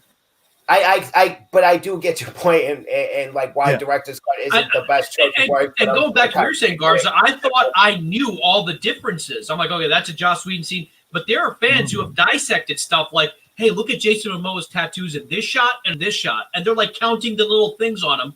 That was a reshoot. I'm like, oh, damn. Listen, I did a whole thing. It was I started a series. It was called The Periodic Tables of Justice League because I dissected that shit. I'm going to watch that tonight. Yeah, dude, I put it up on YouTube, and I fucking these sections I would put it in. I'd show you the difference of where it was, like how it was legit and what it was, and if it was Snyder, if it was Whedon. Like, dude, I can't wait for this to come out because it's like, I mean, I'm curious to see what I'm going to be able to find out because, dude, Whedon shot so much, and that's why I'm like when I look at Justice League, I'm like, dude. When I see this new, everything that he showed us in that trailer, when Zack posted the trailer for DC Fandom, all that shit was new footage. None of that was in any of the footage of Justice League. That's how different his film is to what we got in Justice League. And again, it's just something that I think is going to be extremely fucking different. And Drip, I'm only giving you shit for calling it a director's cut. But I do want you to know that it can never ever be, a director's cut, because it's so vastly different that it's a completely different movie. And that's a very fair point. Zach's never even seen. If that was the case, Zach's never even seen the cut that he's making a director's cut for. It just doesn't. Correct. Yeah. No. Okay. And to compare it, poor choice of words. And to compare it to like other director's cuts, like, there's a director's cut of Alien, there's a director's cut of Aliens. It wasn't like the first Alien was a completely different movie and then director's cut changed the game. And I think the closest thing I can think of is maybe the Richard Donner Superman 2, where there was a lot of alternate footage shot, and of course we got that decades later. This is getting a full release by HBO Max. HBO Max isn't like, here's a Blu-ray copy of this movie. They're giving it a full release. They're probably going to do press for it. $75 million. Yeah. No, they are. It's February 1st. It's going to get, whatever. Yeah. That would be a way. So, Drip, if you wanted to, you'd be like, I heard about that. Just to piss people off. Yeah. That's why a lot of people were saying, like, do we just call it the Snyder I think Blade Runner is the closest thing that got a direct cut. I was gonna say BVS. Outside of you guys, none of you have ever said that to me, but I've seen a million people like on the internet claim that Ultimate Edition was a completely different movie and it fixed every problem and it was everything was different. Those are the claims I've heard. I never said that. The version that we got in theaters was still shot by Zack Snyder. What I said was that Zack had the flow, and when you put those scenes back, the flow is better of the Ultimate Edition. It wasn't like it was a completely different movie. I mean, it makes it feel better. It makes it feel more full, like a 4-course meal. Like you feel like you're missing a course or two. It's still a delicious meal. But when it comes to Snyder Cut, I mean, I always like the idea of calling it Zack Snyder's Justice League, because that calling it a Snyder Cut or even a director's cut makes it seem like, oh, it's the same movie but just slightly different. But if you call it Zack Snyder's Justice League, you're putting a stamp that you're watching something new. So I kind of like that, Zack Snyder's Justice League. The other one wasn't Zack Snyder. I was quoted saying before Fandom, I was quoted saying really the only difference is the addition of quips and the color palette change. Before this is pre Fandom. That was my take on the whole thing, and I firmly believed that at the time. And as time went on, and I realized how much actual extra footage was lost and that wasn't used, or Zack just reshot, or whatever the case may be, how different these two really are. Like I'm 100% aware of that. I just, like I said before, I just never put Joss Whedon as the director. You know what I mean? Like I think that's just like a doubled mess. It's not a movie. It's the same thing. Like for me, like, dude, I don't know who directed Captain Marvel. I can't name the director. I don't care. But if you were telling me that somebody directed it fully without somebody else, I'd be like, well, I mean, I would not be able to tell you you're lying or that you're right. I'd just be like, okay, well, I guess if you told me that, all these other things about Marvel, because I don't know shit about Marvel. Like I don't give a fuck about the Russo brothers directing whatever the fuck they want. Like, dude, cool, man. At the end of the day, they have every right to make Endgame. And Jerry looks dope. And I haven't seen the trailer. I saw the little snippet, and it looks great.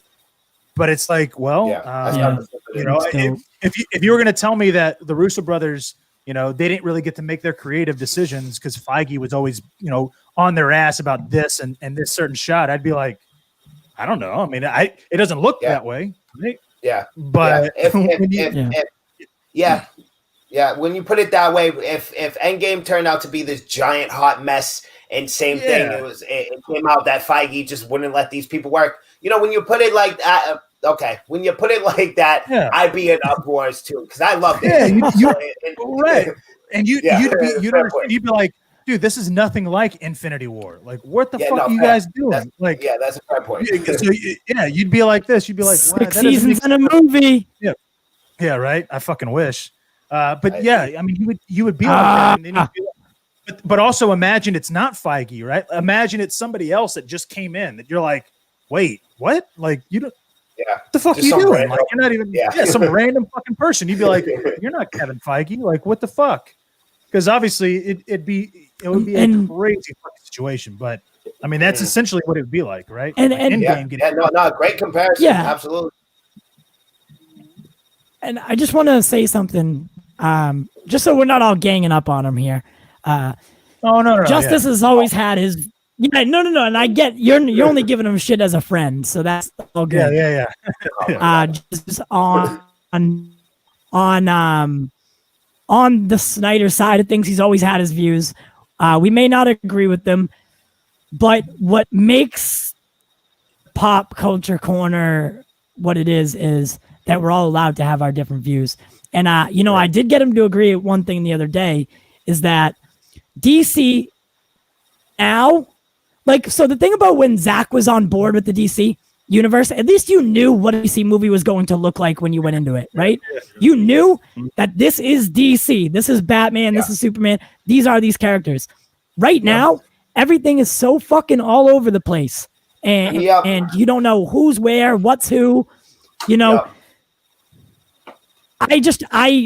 We need a solid vision, and we need a solid someone to help us realize that. And I do think that Jason Kylar could be that person eventually, or at least he has the mind for it. I don't like Walter Hamada too much. Garza was saying it the other day. He hasn't done much. I mean, what has he done since he's really? Dude, the only thing he's done is try to make Joker not happen, which is the reason why he got split up. Imagine that. He was like, no, fuck that movie. I don't want to do that movie. But hey, let's go ahead and do Birds of Prey and Shazam. And those two movies flop. Joker makes $1 billion. Imagine that's the incompetence that is running the fucking studio, right? I mean, dude, that's what I'm saying. Like, Kylar has every right to go, dude. Your position is literally, it doesn't need to be filled. Like, we don't. Let's go ahead and fire. I'm going to say something. I'm not going to blame the Snyder fans. I do blame the fans. When Batman vs Superman came out, you thought it was the end of the world. Like articles, message boards, YouTube videos, just people acting like their parents just got killed in front of them. Like, just, and the studio's like, oh crap, what did we just do? This was supposed to be our Avengers. You know, this was supposed to be our $1 billion movie. And I think, and sometimes that's the problem with fans. Sometimes fans, and a lot of times it was Marvel fans making fun of DC, like, you guys made a crap dark movie. You know, people don't want dark, and Warner's like, oh, maybe we should make a lighthearted movie. Quick, get me Jeff Johns, get me someone who could get Joss Whedon. Well, you know,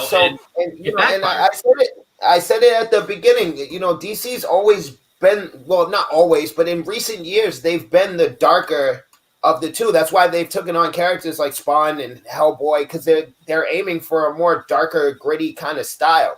Not Hellboy, right? Yeah, Hellboy. Hellboy falls under DC, as so does Spawn. Spawn is Image.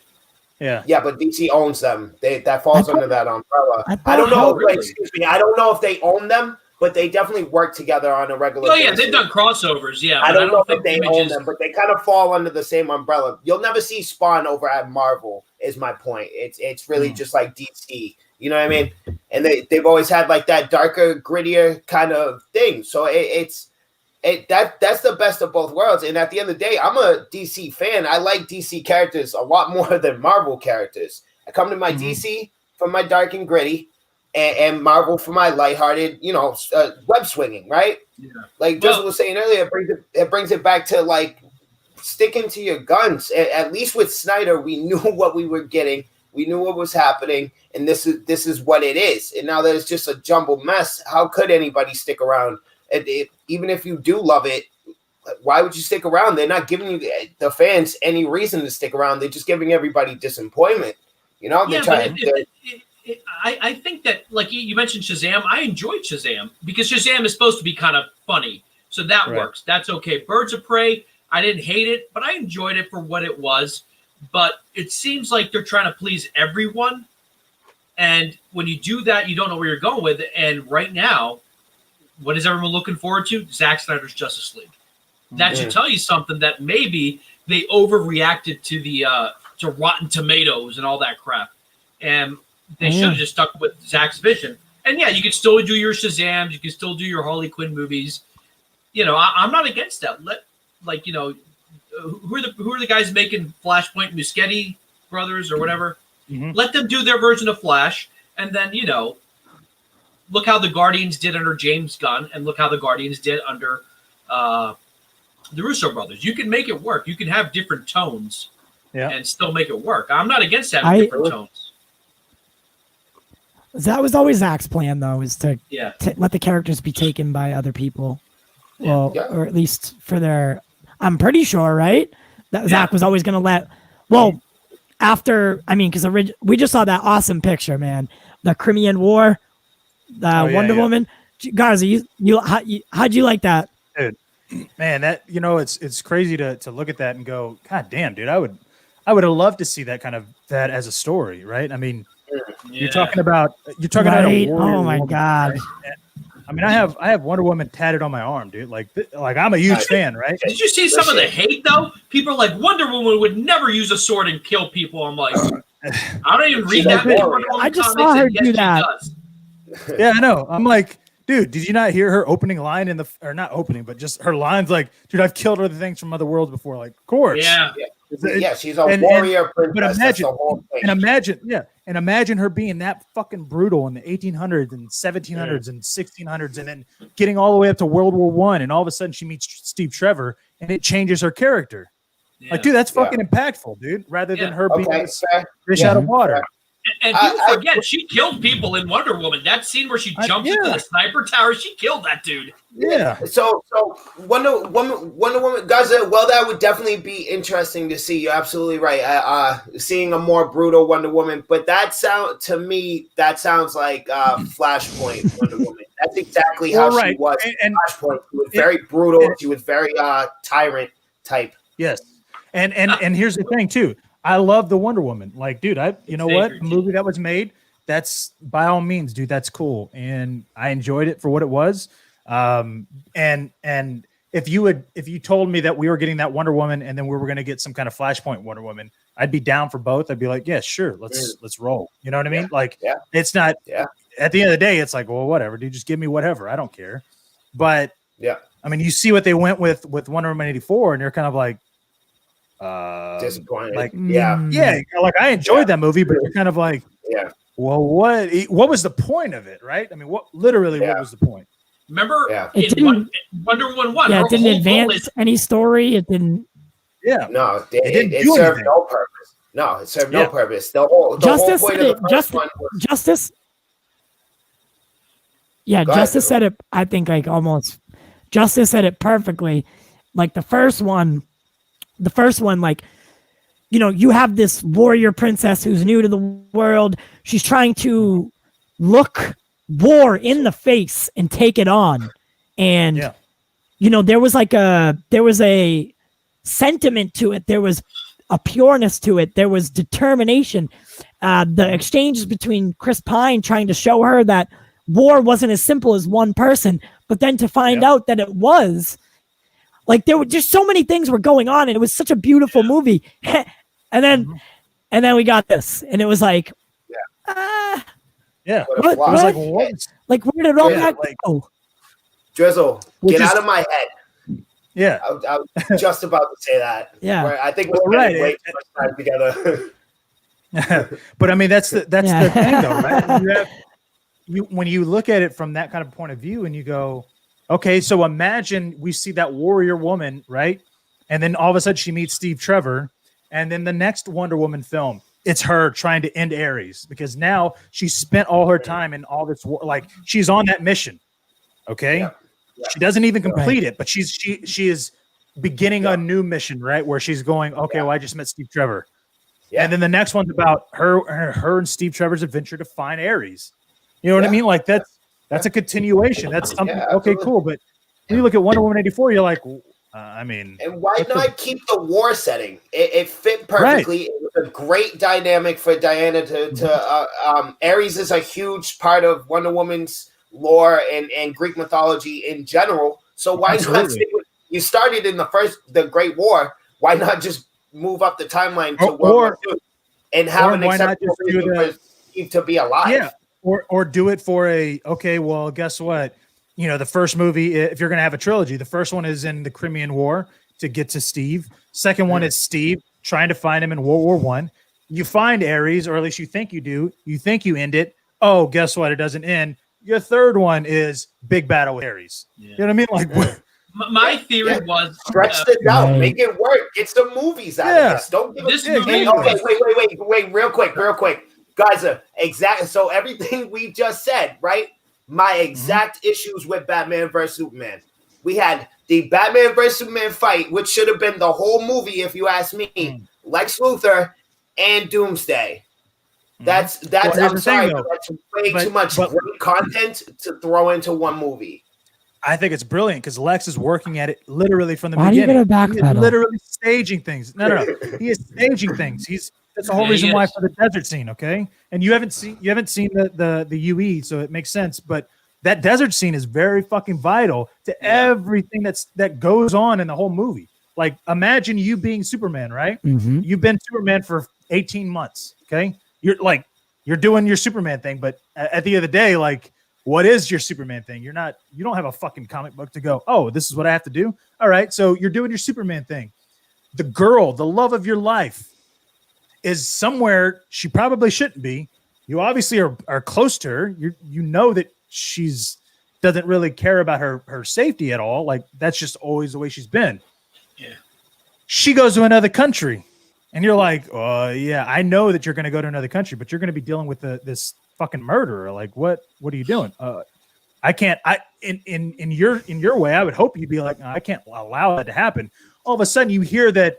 Guess what? She's getting threatened by this dude because he thinks something is happening. So you show up, right? What do? You take care of something.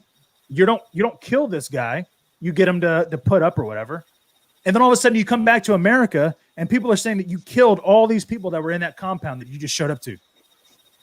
You're going Superman, but that guy definitely died. Superman. Oh no, he did. Apparently, he did. He did. Yeah, okay, the moment. I don't know. You could see it. You freeze frame it. I know it's funny because you're right.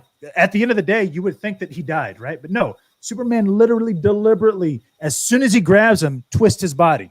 So the only thing that's going through the wall is Superman. He's holding him. He's not dead. This is in the Ultimate. Yes.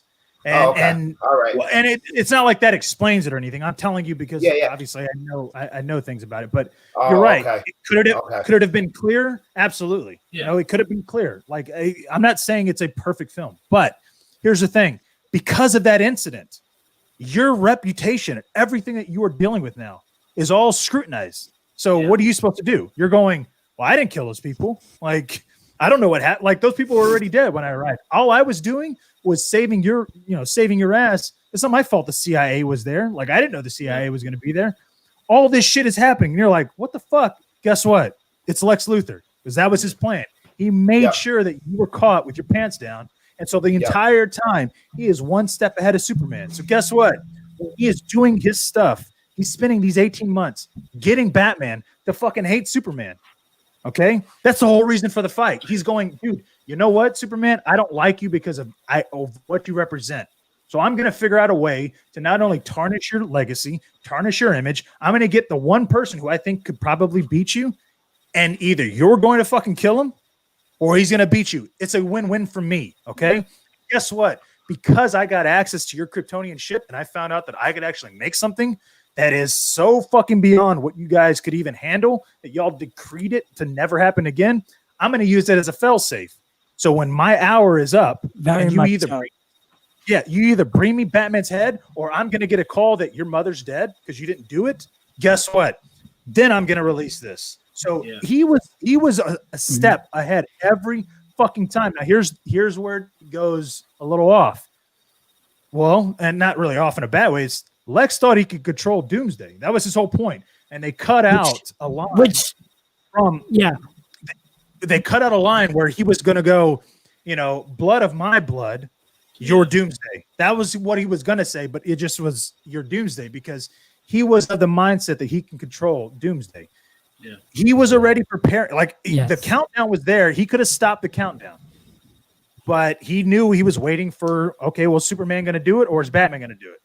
So that's the whole point of what Lex did. And then for Lex to be the one to know about Steppenwolf arriving or coming in and hearing that Superman is dead, like, dude, that's what I'm saying. Like, it's all there. Yeah, Now, granted, there's a brief moment in the Ultimate Edition where the African scene is extended, and the Jimmy Olsen character says, General, I forgot his name, so-and-so never gives interviews. How'd you score that? And Lois doesn't say anything because she's not even sure because Lex engineered it. He has his, that's how far his plan was. He probably found out Lois is trying to get into Africa. I can use this. I can use this. And well, not only that, because you find out in the Ultimate Edition, because she's kind of wondering, she's like, but how would they know that Superman would just show up in the middle of the desert? And she stops and she thinks, and she's like, oh shit. And you see it happen in the film, and you're like, because they know who the fuck Superman is. Yeah. It clicks because all of a sudden Superman's like, even with the bomb going off in the Capitol, he's going, I'm afraid I didn't see it because I wasn't looking. No, dude, you didn't see it because it was lined with lead. You're not. Yeah, that's only in the Ultimate Edition. You're not walking into the Capitol fucking building going, I need to listen for a ticking time bomb. Like, no, dude, you're going, who the fuck is going to have a time bomb here in the fucking Capitol? Like, you're not thinking that way, but Lex is. That's the whole point of everything that Lex engineered, is because he was going, Superman wouldn't think this way. And imagine you, Drip, being like Superman. You'd be like, what the fuck, dude? I'm just trying to help. Yeah. And every time that I try to help, I'm either getting chastised by Americans or they're telling me that they don't want my help. Like, what the fuck am I supposed to do, dude? Superman, I'm not getting paid to be Superman. You know what I mean? You're doing it because you care about the human race and you care about us. And now you're going, well, I'm not just going to care about Americans. I'm going to care about all races. And so that presents a whole nother fucking dynamic. What if you help Russians? What if you were helping, Iranians or somebody that we weren't like allies with? Does that make you an enemy of the state? And who the fuck is what are we going to do about it? Right? Like we can't do shit. Like, what are we going to tell you? Hey, you can't help those humans, only the people that we're allies with. No, dude, you'd be like, fuck you. I'm going to do what I want to do. And you know what? This is what I said. Me and Ty did a whole breakdown of BVS, and I was like, it pushed Superman and Batman into uncomfortable positions. And sometimes a lot of writers, especially the comic book writers, don't want to put them in those positions because then you have to question the character. I'll give you an example. I like Age of Ultron. Garza, you've seen Age of Ultron, right? Yeah. But Tony Stark basically creates Ultron and is responsible for the death of thousands of people because of his own stupidity, and the movie just kind of laughs it off. Like, even when he's confronted, they don't want to take the movie in that direction. They don't want to make Tony the bad guy. And when I saw that in the movie, I'm like, oh, man, they're really going to push Tony into a corner. No, that's not what they're going to do. And what I like about BVS is that it does push the characters into a corner, that it makes the audience feel uncomfortable seeing Superman put into that corner, seeing Batman pushed to this breaking point.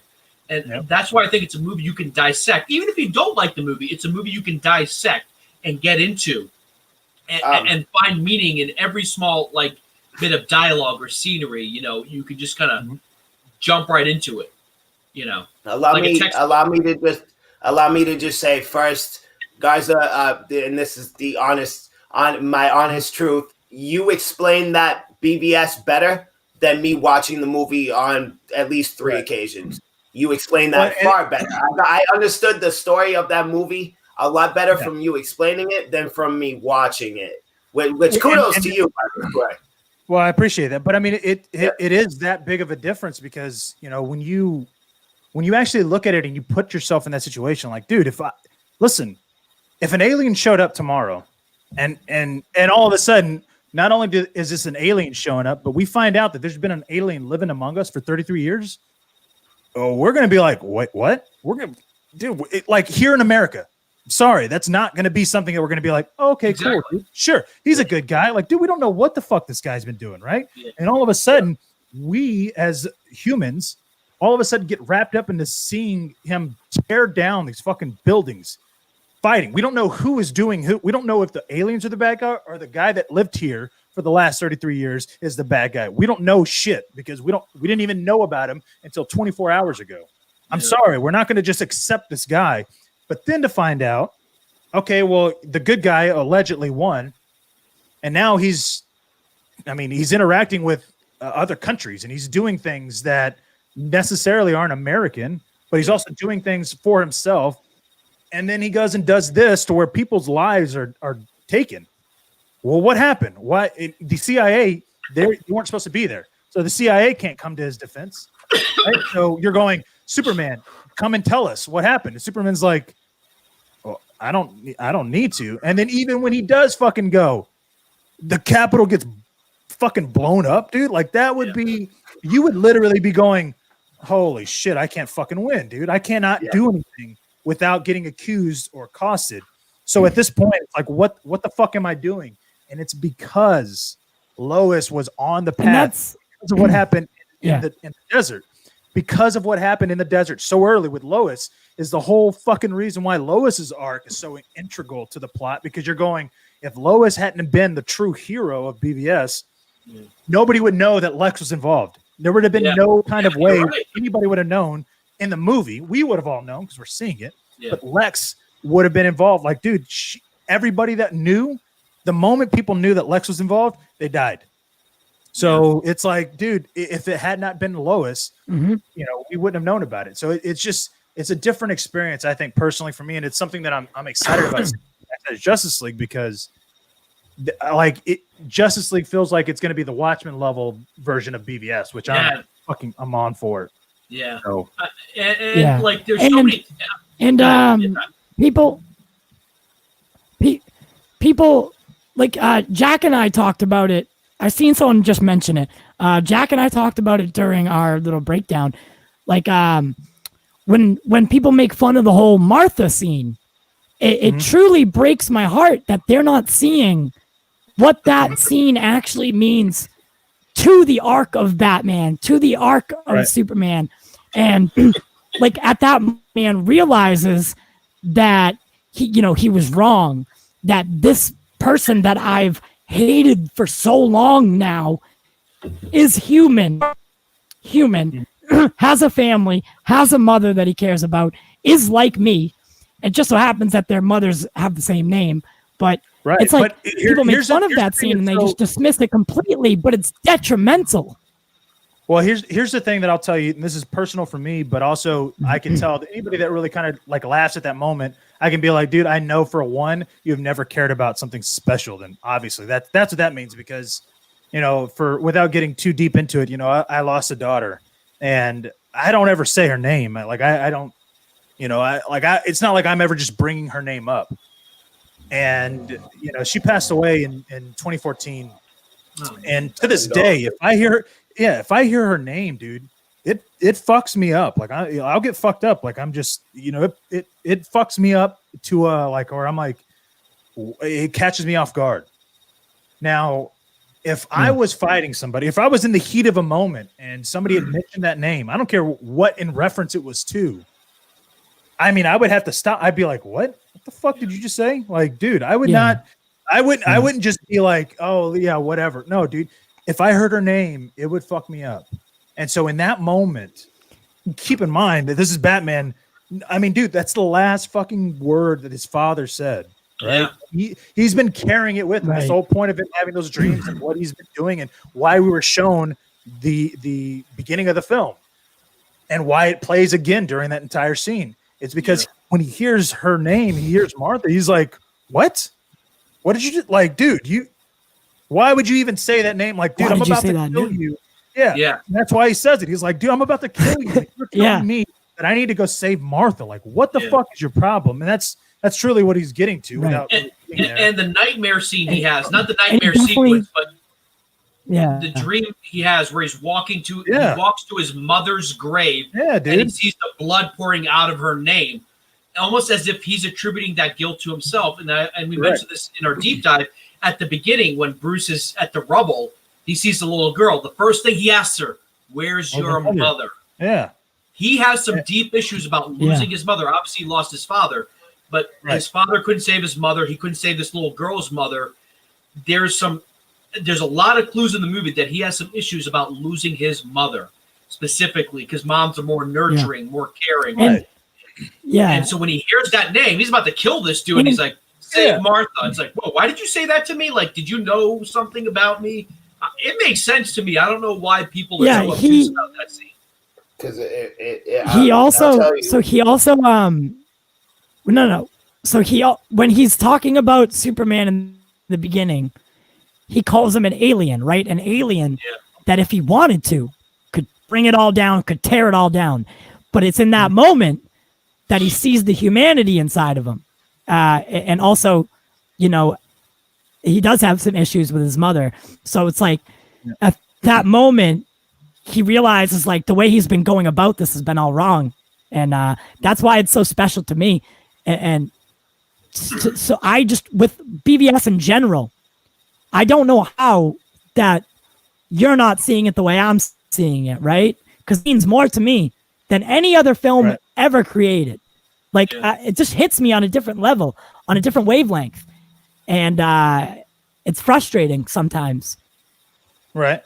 And that it is true. Like that, and that's the thing. Like the beautiful thing about it is that like for me and my, that was one daughter. I have another daughter, obviously, but my daughter, my oldest one, she's never grown up with the online world. So she has no filter on, well, what makes a good film, right? She just, if she likes the film, she likes it. Right. And so, I never try to tell her, oh, well, Marvel's this way and this, DC is this way and Star Wars is this way. She'll watch it and she watches what she watches. And so she gravitated towards DC. Yeah. She gravitated towards DC, not Marvel, because she didn't really connect with it. She didn't like storytelling. And it's like, I mean, I'm like, okay, well, that's your choice. I'm not going to tell you why you should like one or the other, because I don't feel like that's important. And so to know that she loves, BVS the way she does, it's like fascinating to me because she understands it. All of that stuff is she understands it on a deeper level. Whereas when she watches, Infinity War and Endgame, even though those are good films and they're made brilliantly, they don't hit her on an emotional level. Like she's like, whatever. Like, and it, for me, I'm kind of like, well, I want her to appreciate all sorts of film. Like, dude, she's a big Tarantino fan. So, she gets it. Like how old is she? Yeah. Well, now she's 13, but I mean, she was watching Kill Bill when she was 8. You know what I mean? Still, like, but still, yeah, I know. 13 though, that's still young to be getting films like that. Yeah, oh fuck yeah, she's seen it. She loves it. Like, fucking love that movie. Fucking love that movie. Gets it. And that's what I'm saying. Like she gets that. She, like even in Kill Bill when O-Ren Ishii cuts the head off. Like when she first saw it, she was fucking giggling. She was like, I can't say shit. I was doing the same thing at that age. I can't say shit. So she understood all that, and so like for her to understand these pivotal moments in BVS and to like get it, and obviously it wasn't like she watched the first time and she understood all the deep political themes. Like no, we watched it. I explained it to her. She understood it, and she's like, oh okay, yeah, I get it. I understand it. So now, dude, she's calling shit out that I didn't even realize. You know what I mean? And I'm like on other movies, and I'm so proud of it. It's like I Miyagi'd her into how to watch the film properly. Yeah. So yeah. But yeah, no, I was gonna say I feel like we're about. I think we what. We're at the 2-hour mark, but I did want to get one thing in. Holy guacamole! What were you gonna say first, though? Well, I was gonna mention. Garza, what were you gonna say? Yeah. Oh, okay. So I know you're not a Marvel guy. Mm-hmm. However, since this is the first time we're getting together, since all this, meaning us three, a little bit of a debacle today. With Chris Evans. So Ty, I'll be right back. You guys keep going. Yeah, so Chris Evans. Yeah, just remove yourself. That's funny to me, and this kind of goes back to what I was talking about with the whole Disney Plus not being too prepared for this situation, which nobody could have seen. Right. I mean, it's not like Feige was going, no, fuck Disney Plus. Like, no, dude, he was. Disney Plus is all right. That's cool, but that's not where I'm going to make my money. I'm going to make it in theaters. I mean, that's thinking from a business standpoint. Right. He was not planning on only being on Disney Plus. So, dude, you know what? At the end of the day, I can't fault him for not being able to see a pandemic taking over, right? But I feel like what he's doing is going like he. Agreed. At the end of the day, he's going. All right, well, dude, you know, at the end of the day, Zack Snyder's Justice League is going to be the hottest thing on HBO Max. What could I do to compete with that? You know what? You could bring Cap if you want it back. Bring him in his own 6-episode series. Right. Bring Thor back. Bringing the Stones back. Yeah, dude. Like, when I watch it, that'd be a dope. I'd be like, dude, I don't care. That'd be a dope series. If he gave up, if he gave up the shield in Endgame, like we're talking about previous, right? And so it's like, how do you compete with that? Right. You bring your top tier actors and top tier characters on Disney Plus. I mean, but at the same time, I feel like he's kind of playing it down, like, oh, it's news to me. Yeah, dude, I don't. No, I don't. Listen, you fucking. Tatiana Maslany said the same thing. You know, and then we found out she was playing She-Hulk. Okay? Listen, dude. His dick ended up on Instagram, all right? Like, dude, you're not gonna just be like, "Oh, that's news to me." Like, no, dude, dead. you know what the fuck is happening. I'm dead. Come on, man. I actually have a theory as to what's happening. This is my theory. I have a feeling moving forward, Marvel was like, we need a new leader, a new team leader. Okay, we have the original cast mostly is gone. It can't be Thor. I think, and I could be wrong, that it was going to be Chadwick Boseman. He was going to be the new kind of leader of the Avengers. Not necessarily he's going to be in New York, but he's the guy who's going to be, because he's a king. He knows how to be a leader. He's shown it in his performance. Yeah. Now that Chadwick has died, I think they're trying to figure out, well, who could be the leader? Is it Doctor Strange? Is he the type of person who can bring people together? Spider-Man's too young. He's not. No. You know, Captain Marvel, I don't think, at least the way Brie plays her, is that type of leader. It's not a shot at her. She could probably play that, but that's not what they're going with the Captain Marvel character as like a leader who's going to unite people on Earth. And now they're like, No, originally, I do think that it was a toss-up between Captain Marvel and Chadwick Boseman. However, neither of those alleys panned out the way we thought they were going to. Like, a lot of people had sour reactions to Brie as Captain Marvel, and obviously Chadwick was lost too soon. So now they're kind of looking at, honestly, I do think Spider-Man's a good choice. He just needs a couple more years. So I just wanted to bring it up because I didn't want to not say anything. Right. Yeah, absolutely. And now, that's a separate conversation to have, because I mean, I'm sure between the four of us, we could do a whole conversation. Another 2 hours. Yeah, I know. Another hour and a half. And at this point, Chris Evans could demand Robert Downey Jr. money, and he could get like $60 million. Oh yeah. Oh yeah. No, yeah, he could. He could. If they're asking him to come back, then yes. Until he's like 45. Do it now while he's still young. Okay, yeah, that's a fair point. If they're asking him, I'm excited though. Like, however, I do think it's a little too soon. What's gonna happen? Yeah, you know what I mean. Yeah. Yeah. We're going, Ty. Yeah. Oh boys. No, I said I think it's a little too soon for. If Zack Snyder's Justice League wasn't coming out, I don't think they would have called upon this. Or if it's true, I mean, Deadline reported it. I kind of trust Deadline. I reached out to a couple people that I do trust, and they said it looks real.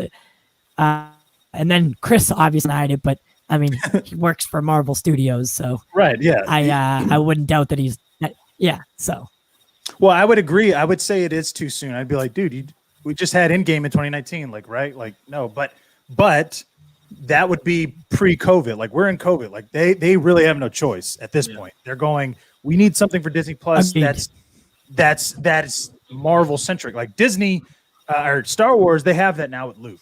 Like, I'm sorry. Like, if you're gonna say who has the better marketability when it comes to streaming and what you have to offer, you're gonna go HBO Max right now because they have 17 films and they have the Zack Snyder Justice League with Batman, Wonder Woman, Gal Gadot, Ben Affleck, all these people, Henry Cavill. What is, Disney needs that kind of bankable star, and they need those kind of bankable series to even compete. Not that I love competition like I do, but if you're going to tell me that WandaVision is going to be up against Zack Snyder's Justice League, you're going no. But the beautiful thing about all of this is that, the beautiful thing about it all is that it's not coming. It's not like we're watching it in the 90s where it's coming out prime time at 7 p.m. at night, and you either have to pick one show or the other because you can't, you can't choose. Yeah. You know what I mean? Like, dude, at the end of the day, everything. we get everything. I could choose to watch WandaVision at midnight, or I could choose to watch it at 8 a.m. And same thing with Zack Snyder's Justice League. You know what I mean? So that's the beautiful thing. Like, it really is. It's a beautiful day. I say it all the time. We're us nerds now. We're fucking winning, right? We couldn't be at a better time, and I fucking love it. I live for it, and I think that is a beautiful note to wrap things up. Big time. Icing on the cake, baby. I love it because we do it for you. And we do it for the culture. Yeah. So, but said. Garza, thank you so much for joining us. You're always welcome here. We always love what you have to say. And anyone who's watching, make sure you like, subscribe, comment, share it on MySpace, everything. I stole that from Jack. But yeah, us on social media and donate. Help my mom fight if you can. If not, share the message because that goes just as far. As always, we love to have you here. And if no one told you today, I love you. That's it for me. Someone else can go now. I already went. I would like to. We did the deep dive on BBS. I want Garza, if we do it again before Snyder Cut, another deep dive into BBS with him. Man, dude, I'm telling you, man. Like, when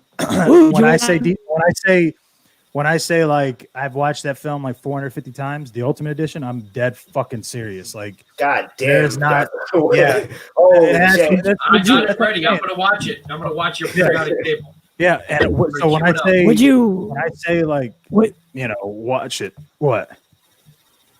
Oh shit! I left that up. I left this comment up. I'm sorry, God. Oh no, you're fine. I don't know who Keen is, so I don't. I'm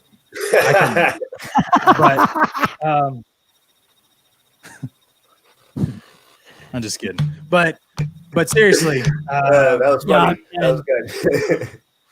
No, but when it comes to like BVS, like, dude, I know that film like the back of my hand. Like I've studied it so much, and it's different. It's a different film to me, and so. Yeah, I mean, I would. Me too. Welcome a deep dive into it. Would you want to do that with us? Yeah, that'd be cool, man. Yeah, so we can promote it and talk about it. What's today? January. Yeah. So it's January 15th. What do you say? Friday. What do you say in about? No, probably in a month. I would say in a month because February. Yeah, I was gonna say February 15th would perfect, right? Yeah. Depending on what day it is, but yes. Okay. What day is that? Well, the February 15th, whatever Thursday or Friday that is. Oh, I might be working on Thursday. We'll talk about it. Yeah, we can figure it out. Yeah. Well, listen, we can figure that out. That is not an issue. So Garza, if you want to let people know until then, I mean, where to find you, I'm sure they all know, but hopefully, I don't know if they don't, but you always catch me on The Real Emotion. Hopefully. Every Wednesday night, 10 p.m. Eastern. I always get that weird because I'm Central Time, but my co-host is always 10 Eastern. So yeah, and then on Sundays, usually it's 6:30 Eastern.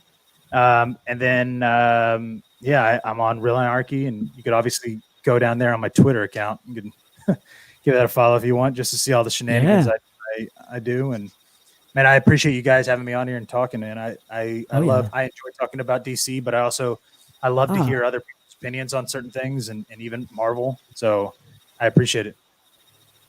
We appreciate you. Of course. Anytime. Got you on Twitter. Hey, man. Yep. So from the Pop Culture Corner, we will see you on day.